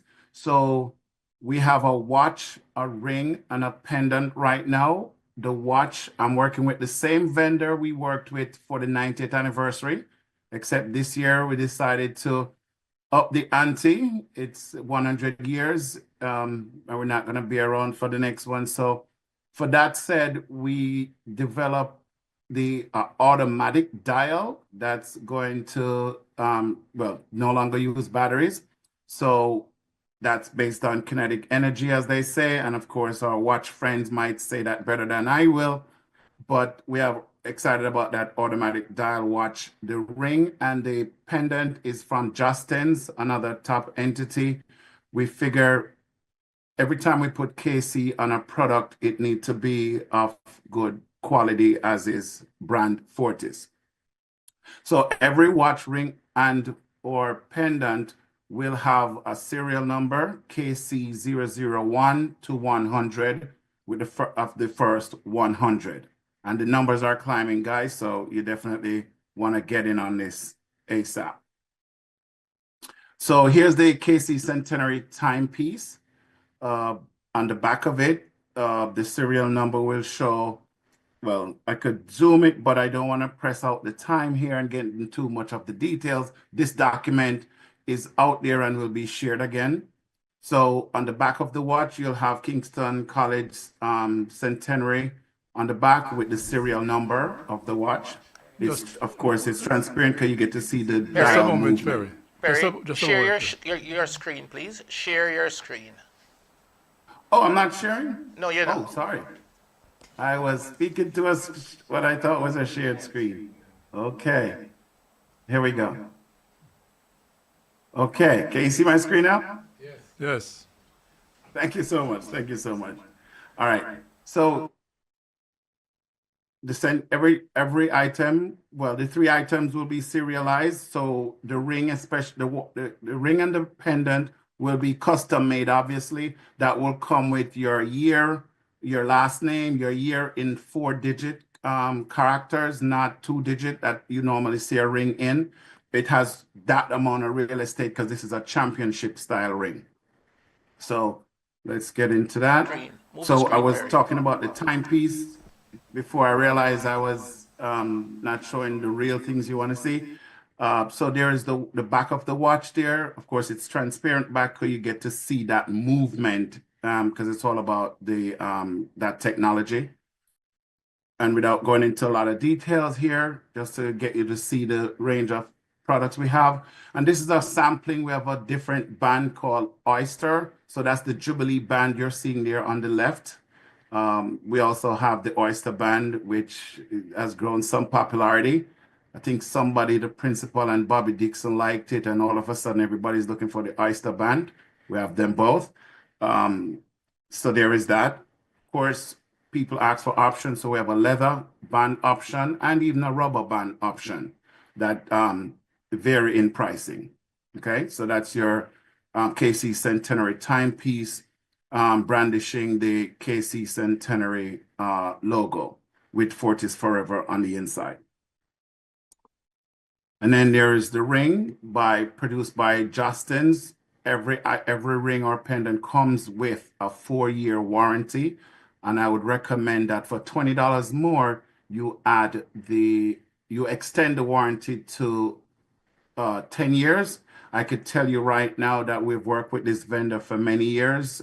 They're one of the top 5 ring and just graduation and championship ring and pendants entity in the United States. So we're proud of the work. Didn't know that we could offer products, so we thought it would be cost prohibitive. So what you'll see in this catalog at that price point is what we are going to call the base metal. Everything comes with warranty and guarantees, as I said. But if you would like to go up to 18 karat gold, that option is there. And of course, with the matching price for the metal. So here is your ring.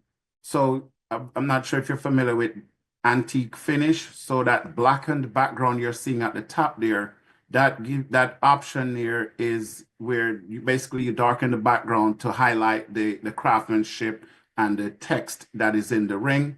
So what we have are a combination of options. We have some purple stones, as you can see at the top here.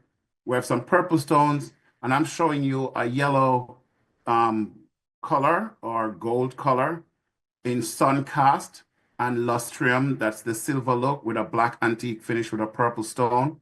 Of course, with technology, they now are offering a purple background. So the one at the bottom there, it's a purple background. That's the same antique finish, but they could make the antique purple. So purple on purple, purple stone and black. And then here is the white stone or the diamond look stone with the black antique at the top, purple antique at the bottom. And then similarly, the pendant is really the top of your ring made into a pendant. We've been making the rounds with these as with samples. So we were in Florida at the Purple Session. Shout out to KCOBA Florida. We were at the KCOBA Jamaica dinner. And those items are now at the bookstore. So if you want to go touch, feel, and see what they look like in directly, you could stop into the bookstore and have a chat with Betty. She also have the ring sizer if you need to measure your ring size there. What we're doing now, as you heard about the pinning ceremony, we have the work to develop a lapel pin with the Centenary logo. So at the top there's a lapel pin, not priced yet. It's going to be it's making its way to the bookstore soon because the samples have been approved and the order has been placed. And there is also a lapel pin for the KC crest.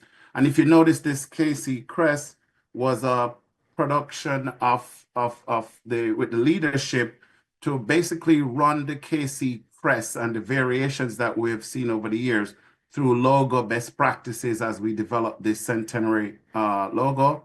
So we're proud to show that this KC logo that you're looking at, it was developed with the Centenary logo. As a matter of fact, there's a sub version of it inside of the Centenary logo, and that was developed with logo best practices just to give us a way forward as we do more branding, and a brand asset document was developed for the school out of this as well. So Betty at the school there told us about tie clips for the students. So we develop a tie clip, and of course there's a Centenary version for that. And those are just approved and are up and running. So quickly, my team, we're excited. We're honored to be able to play our part in advancing KC Centenary. Our tagline is "We're the Legacy," and our team, Pat Safrana Bignall, former executive and former member of the KC PTA, KCOB Jamaica, Dwight Green, class of 91, Joel Nam Dorcam, class of 2013, Seymour Harriet, and Andre Clark, to call out some names there. And we're also partnering with Fortis and Friends Foundation. So when you see the link to go to purchase the watch and the ring, we're a 501c3 here in the United States. We are working with these vendors. We've had to develop a portal to fund, to manage these products, because the vendors, they're not about your markup. So we as an entity committed with the project is managing that fund. And of course, all proceeds and all funds go to the Centenary Fund that is being managed by the Kingston College Development Trust Fund, as you've heard earlier. So again, we invite folks as we celebrate our centenary. Let's wear the legacy. Thank you. Gentlemen, invite questions. Any questions on the events presentation and on the merchandise presentation? Yes, Chair, some more questions here. Just before I get to the questions, just to let you know that you can also purchase the watches and the rings that Perry mentioned by going to our website.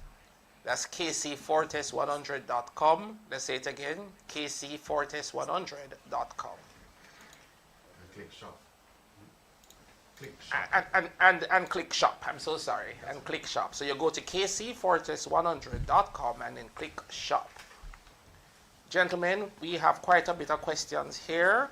It's now a little after 5, 4 minutes past 5, and the plan was to end at 5.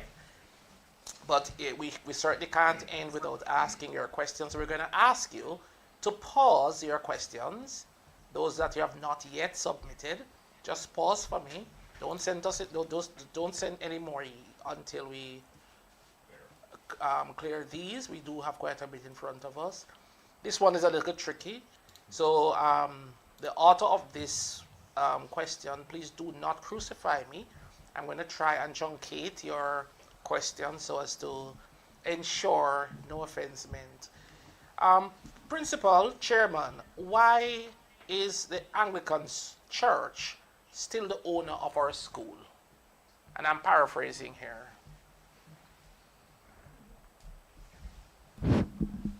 This is one I'm going to ask the chairman to respond to. Yes.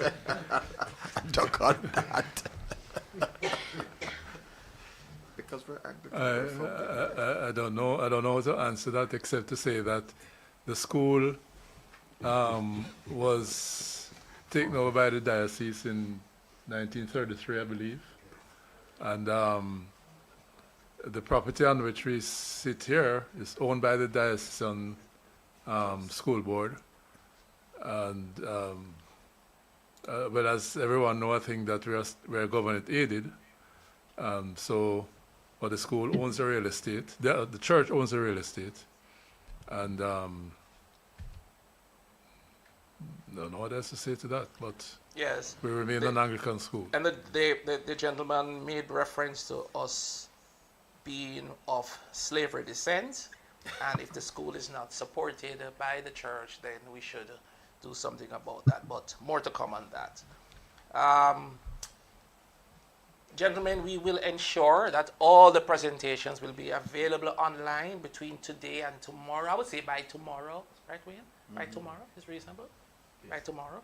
Yes. Okay. In an effort to improve and achieve sustainable academic performances at the CSEC and CAPE levels, do we plan to fund or to use funds under its control to augment teachers' salary, particularly in the STEM subject areas?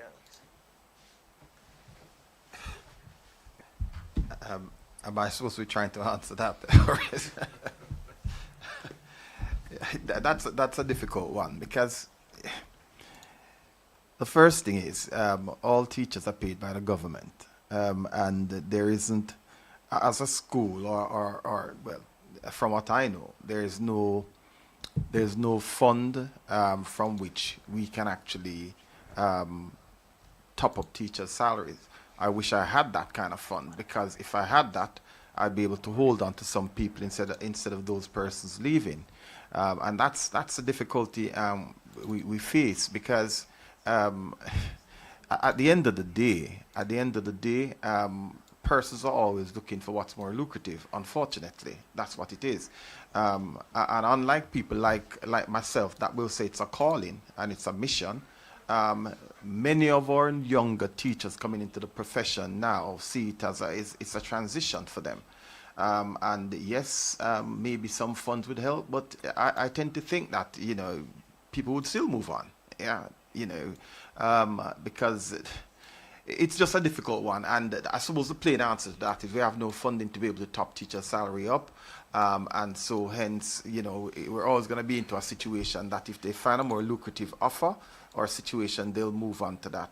But one thing I'll say to that is we're not going to be daunted by that, because, as I said, we lost over 32 members of staff over the last year to this. Yeah, but still, our results weren't that bad. We still push on, and we expect to continue to do better each year. It's one of those tough things. I've come to a point that I try not to cry about it. I just try and move on. They say the brave may fall, but never yield. So we just have to keep going forward. Thank you. Dennis, this one is for you. Are you planning on having corporate as well as NGO support? Yes, we are. And in my presentation, you probably recall that I'd made reference to ZARS. And we're looking to have persons whose job is actually to target funding from corporate and also government entities. We've already approached a few persons who believe would be ideal candidates. We've gotten very, very positive feedback and looking to execute on that initiative ASAP. Thank you. And the person who asked a question about the teacher's salary, a great idea. Please, if you could start that fund, that would be great. So that's one way of helping. This question says, in 1978, when we had the great fire at Hardy House, 1978? It was 77. Oh, okay. All right. Well, please be corrected. Patrick is saying the fire was in fact in 1977. But so whether 77 or 78, the fire at Hardy House, the students and teachers were mobilized to travel across Jamaica raising funds. Could we have a similar event in 2025 in which both students and teachers can participate in a massive all-island fundraising activity?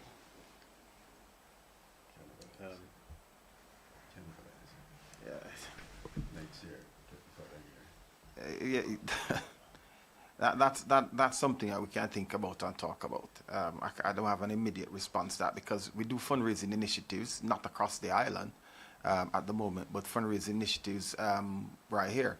The walk that's coming up, or the 5K run that's coming up, is one such thing. We have the Douglas Forest Meet that we put on as a fundraiser. There are PTA events that we put on as fundraisers, but it's localized and not national. So I'll have to think about that in terms of logistics and all of that sort of stuff to have a national fundraising drive going forward. I can imagine all the other schools in those locales where we go, we say, well, we're coming in there to try and take away funding from them. But anyways, that's something to be considered. We've just never thought about going national. Chairman / principal, is it possible for us to have a Kingston College museum?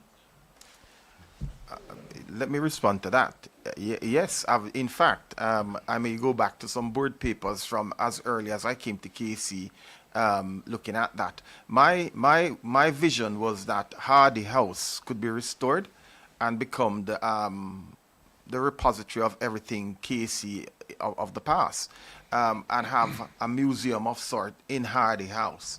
And we had made an approach years ago to the U.S. Embassy, because considering that it's a heritage building, or as I'd have known it in Britain as a listed building, we were seeking to see if we could have gotten funding to restore it. Unfortunately, they looked at our application, said they liked it. However, they only respond to community type initiatives that supports a community, and because this was more to do with a school environment, they said they couldn't provide funding for that. But I'd love to see Hardy House restored and Hardy House become the museum for Kingston College, because in itself students just walk through that and they just teach them a whole history of KC in that way. So I'd love to see that happen. But again, we did get a structural engineer in to look at Hardy House already, and they've indicated that the structure which is there obviously cannot take any weight at all.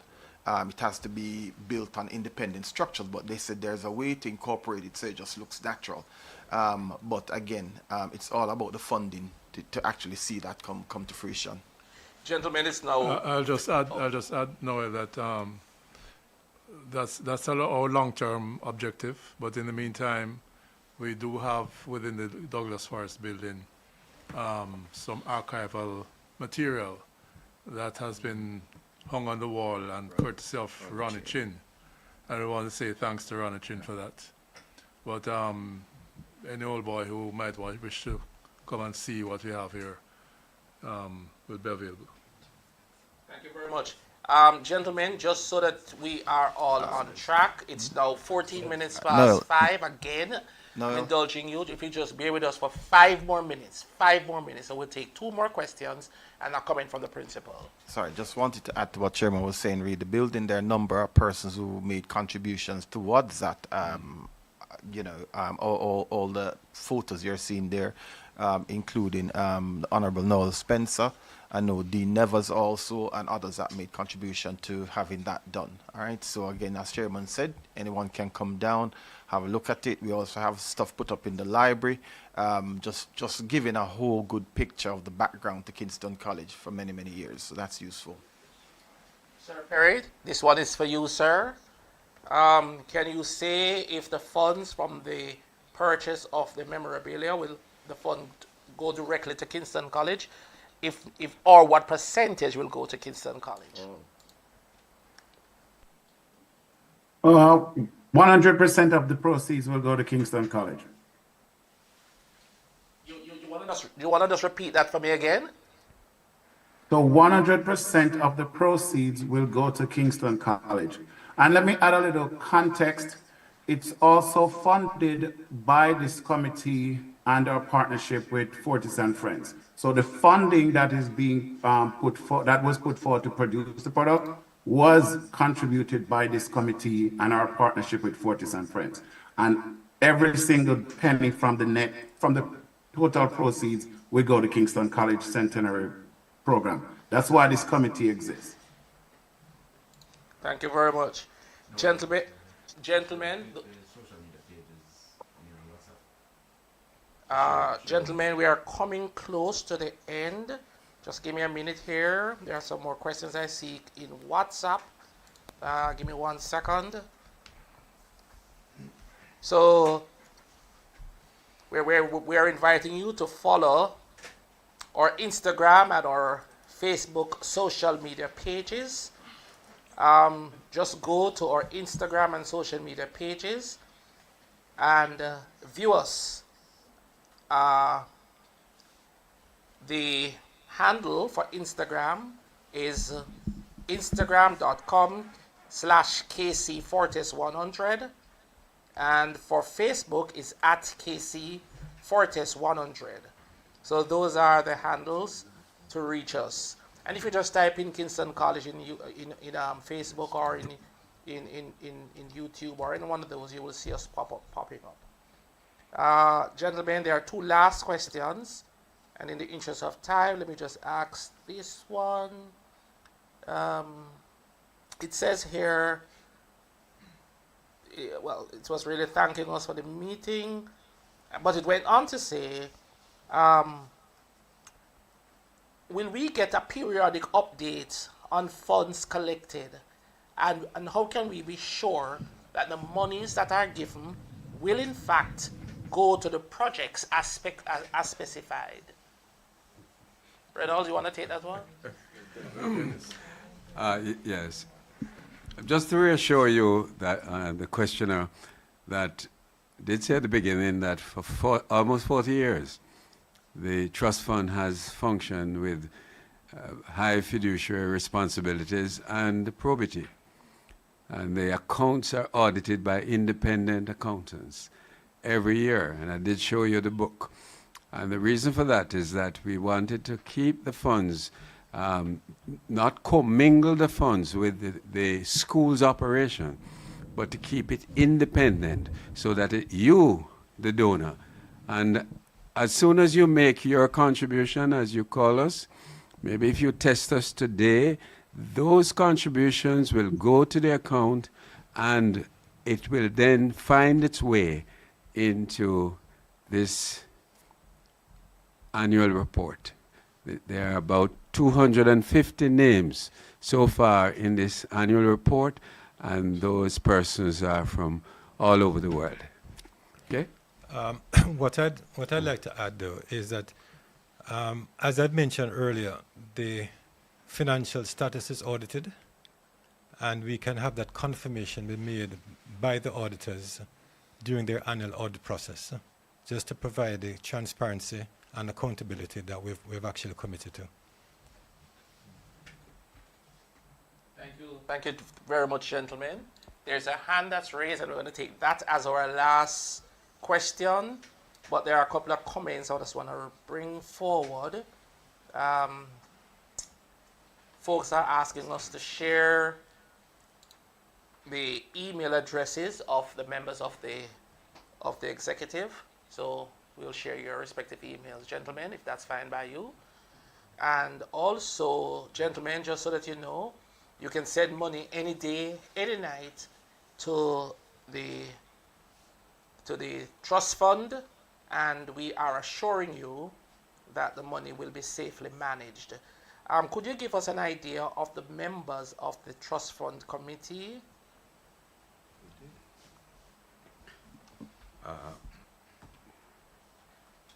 Well, I did indicate that the board chairman and the principal are members of the trust fund, and there are 12 other members. I wouldn't want to name them now because I'd hate to leave anyone out, but I want to assure you that they range from the former commissioner of income tax, in fact, the first tax czar in Jamaica. I can call his name, Clive Nicholson, Kingston College old boy, who is on the board. They're members of board.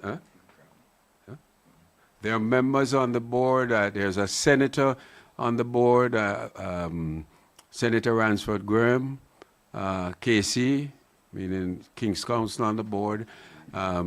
There's Hugh Reid, previous Bank of Nova Scotia financial head of the financial insurance. There's one of the original founders of the trust fund, Patrick McIntosh, an engineer who has consistently served over time. There's Bernard Channer, who has served for probably 25 years as the treasurer for the fund. There's Damien Todd, another Scotia Bank manager who is a member of the fund. A number of the others on the fund all have tremendous empirical experience and information, which is brought, as I said, to the probity and effective control of the fund. I know that the principal will tell you that it's probably not quite difficult to get funds from the trust fund. But there are hoops that he has to jump through. So I want to assure you that those hoops are there, and that's why the fund has survived for this, actually for 38 years and continues. So I assure you of that. Please make your donation today, and we'll continue to give support to the school. Thank you very much. The very, very last question comes from one of our own, Stuart Stevenson. Could you please open your mic, Stuart, and go and ask your question? Yes. First of all, let me congratulate the team. I'm very impressed. It's been a marathon session for all of us who came on at 3 o'clock. But I think we've got a lot of information. To the chairman, the principal, and the team, the thing looked very impressive, gentlemen. We all, as old boys out here in the wider world, will contribute to make this a special event over 100 years. And I just want to know, who do I speak to about the brick, or can somebody call me about the brick, because that seems to be something that will keep your name going forever, into perpetuity. So I think that's very important. But, you know, the thing was very impressive, gentlemen, and I really congratulate the entire team. And if somebody can just get contact with me and let me know how do we go with the legacy walk, I think that's important. Congratulations. And Noel, I think your team did excellently in keeping this Zoom thing. It looked very professional, and you get 100% marks. Since we're not teaching environment, 100% marks. Yes. So, you know, we're under the tutelage of Michael Vassiano, who's the chairman, and of course, he's a very hard instructor. I turn you back over now. As council, not only 100% marks, but you all acquitted yourselves well. Thank you, Stuart. Kind words. Thank you, Stuart. Sorry, yeah. Chairman. Back pleasure. Appreciate it. Thanks, class. Yes, pleasure. As regards the Fortis Walkway, for now, Patrick Dallas will send you some information, but you can contact Patrick directly if you wish to get more information on who you can speak to about that. And anyone else who is interested as well can contact Patrick. Patrick is the secretary to the Centenary Planning Committee, and he is in the secretariat here at the school and will be available to address those questions. Chairman, before you go, there's one more hand that's raised, and it would be remiss of me not to take it. Stuart, please go ahead. Yes, I just want to make mention that anyone can go to kctimes.org, which is the Fortis Family online magazine, and you'll get all the information pertaining to the Fortis Walkway Legacy Initiative, including how to make your contribution. Again, you're not purchasing a brick. You're making a contribution, and in turn, you're going to get a small piece of real estate, 4 inches by 8 inches, where you can bring your children, your grandchildren, your great-grandchildren, and their children after you've gone to say, look, this is where my father, my grandfather went to KC. So you'll have a permanent link to your alma mater. So again, it's kctimes.org. I've already gotten a couple promises for purchases, even as we had this meeting. So that's very encouraging. Great. Thank you, Winston. Gentlemen, we have come to the end of what I think has been a productive afternoon. And I want to thank you who took the time to attend this meeting. It shows your dedication and commitment to Kingston College. And we appreciate that you took the time out to do that. But the work, as far as you're concerned, is just beginning. And your participation is required and expected. So we're asking you to give a positive response to the various appeals that have been made this evening. Kingston College needs it. It needs all of us on board. And as Dennis had said earlier, this is a 100% participation effort. So thank you again, and we look forward to hearing from you. I also want to say thanks to Noel Greenland, who really spearheaded this effort. Yep. The arrangements that were made, I think, have worked well and have been really professionally executed. And thanks to Visual Tech Company, who provided the technical support. And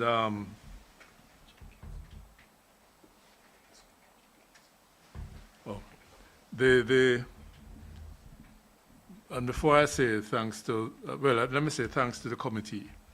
The committee, as you see here at the table, 4 of us, and in addition to that, we have Patrick Dallas, Noel, who I mentioned earlier,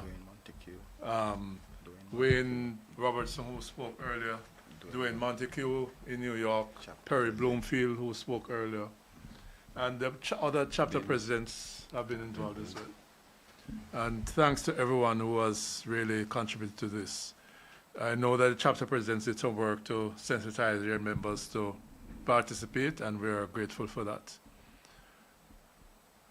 In closing, I want to also say a special thanks to Fortis brother who has left us, and that's Kingston Cooper. He was the first chairman of the events planning committee, and he did quite a bit of work before his unfortunate passing. A lot of the work that you see in the schedule of events that was presented was his doing. And I want to say that we appreciate the work that he did, and in doing so, just to remember him in our thoughts at this time. So thanks again, everyone, and you will hear from us again when we'll have another of this meeting, but it's something that we should continue. Yeah. We certainly agree with that. Yeah. Thanks for your participation, everyone.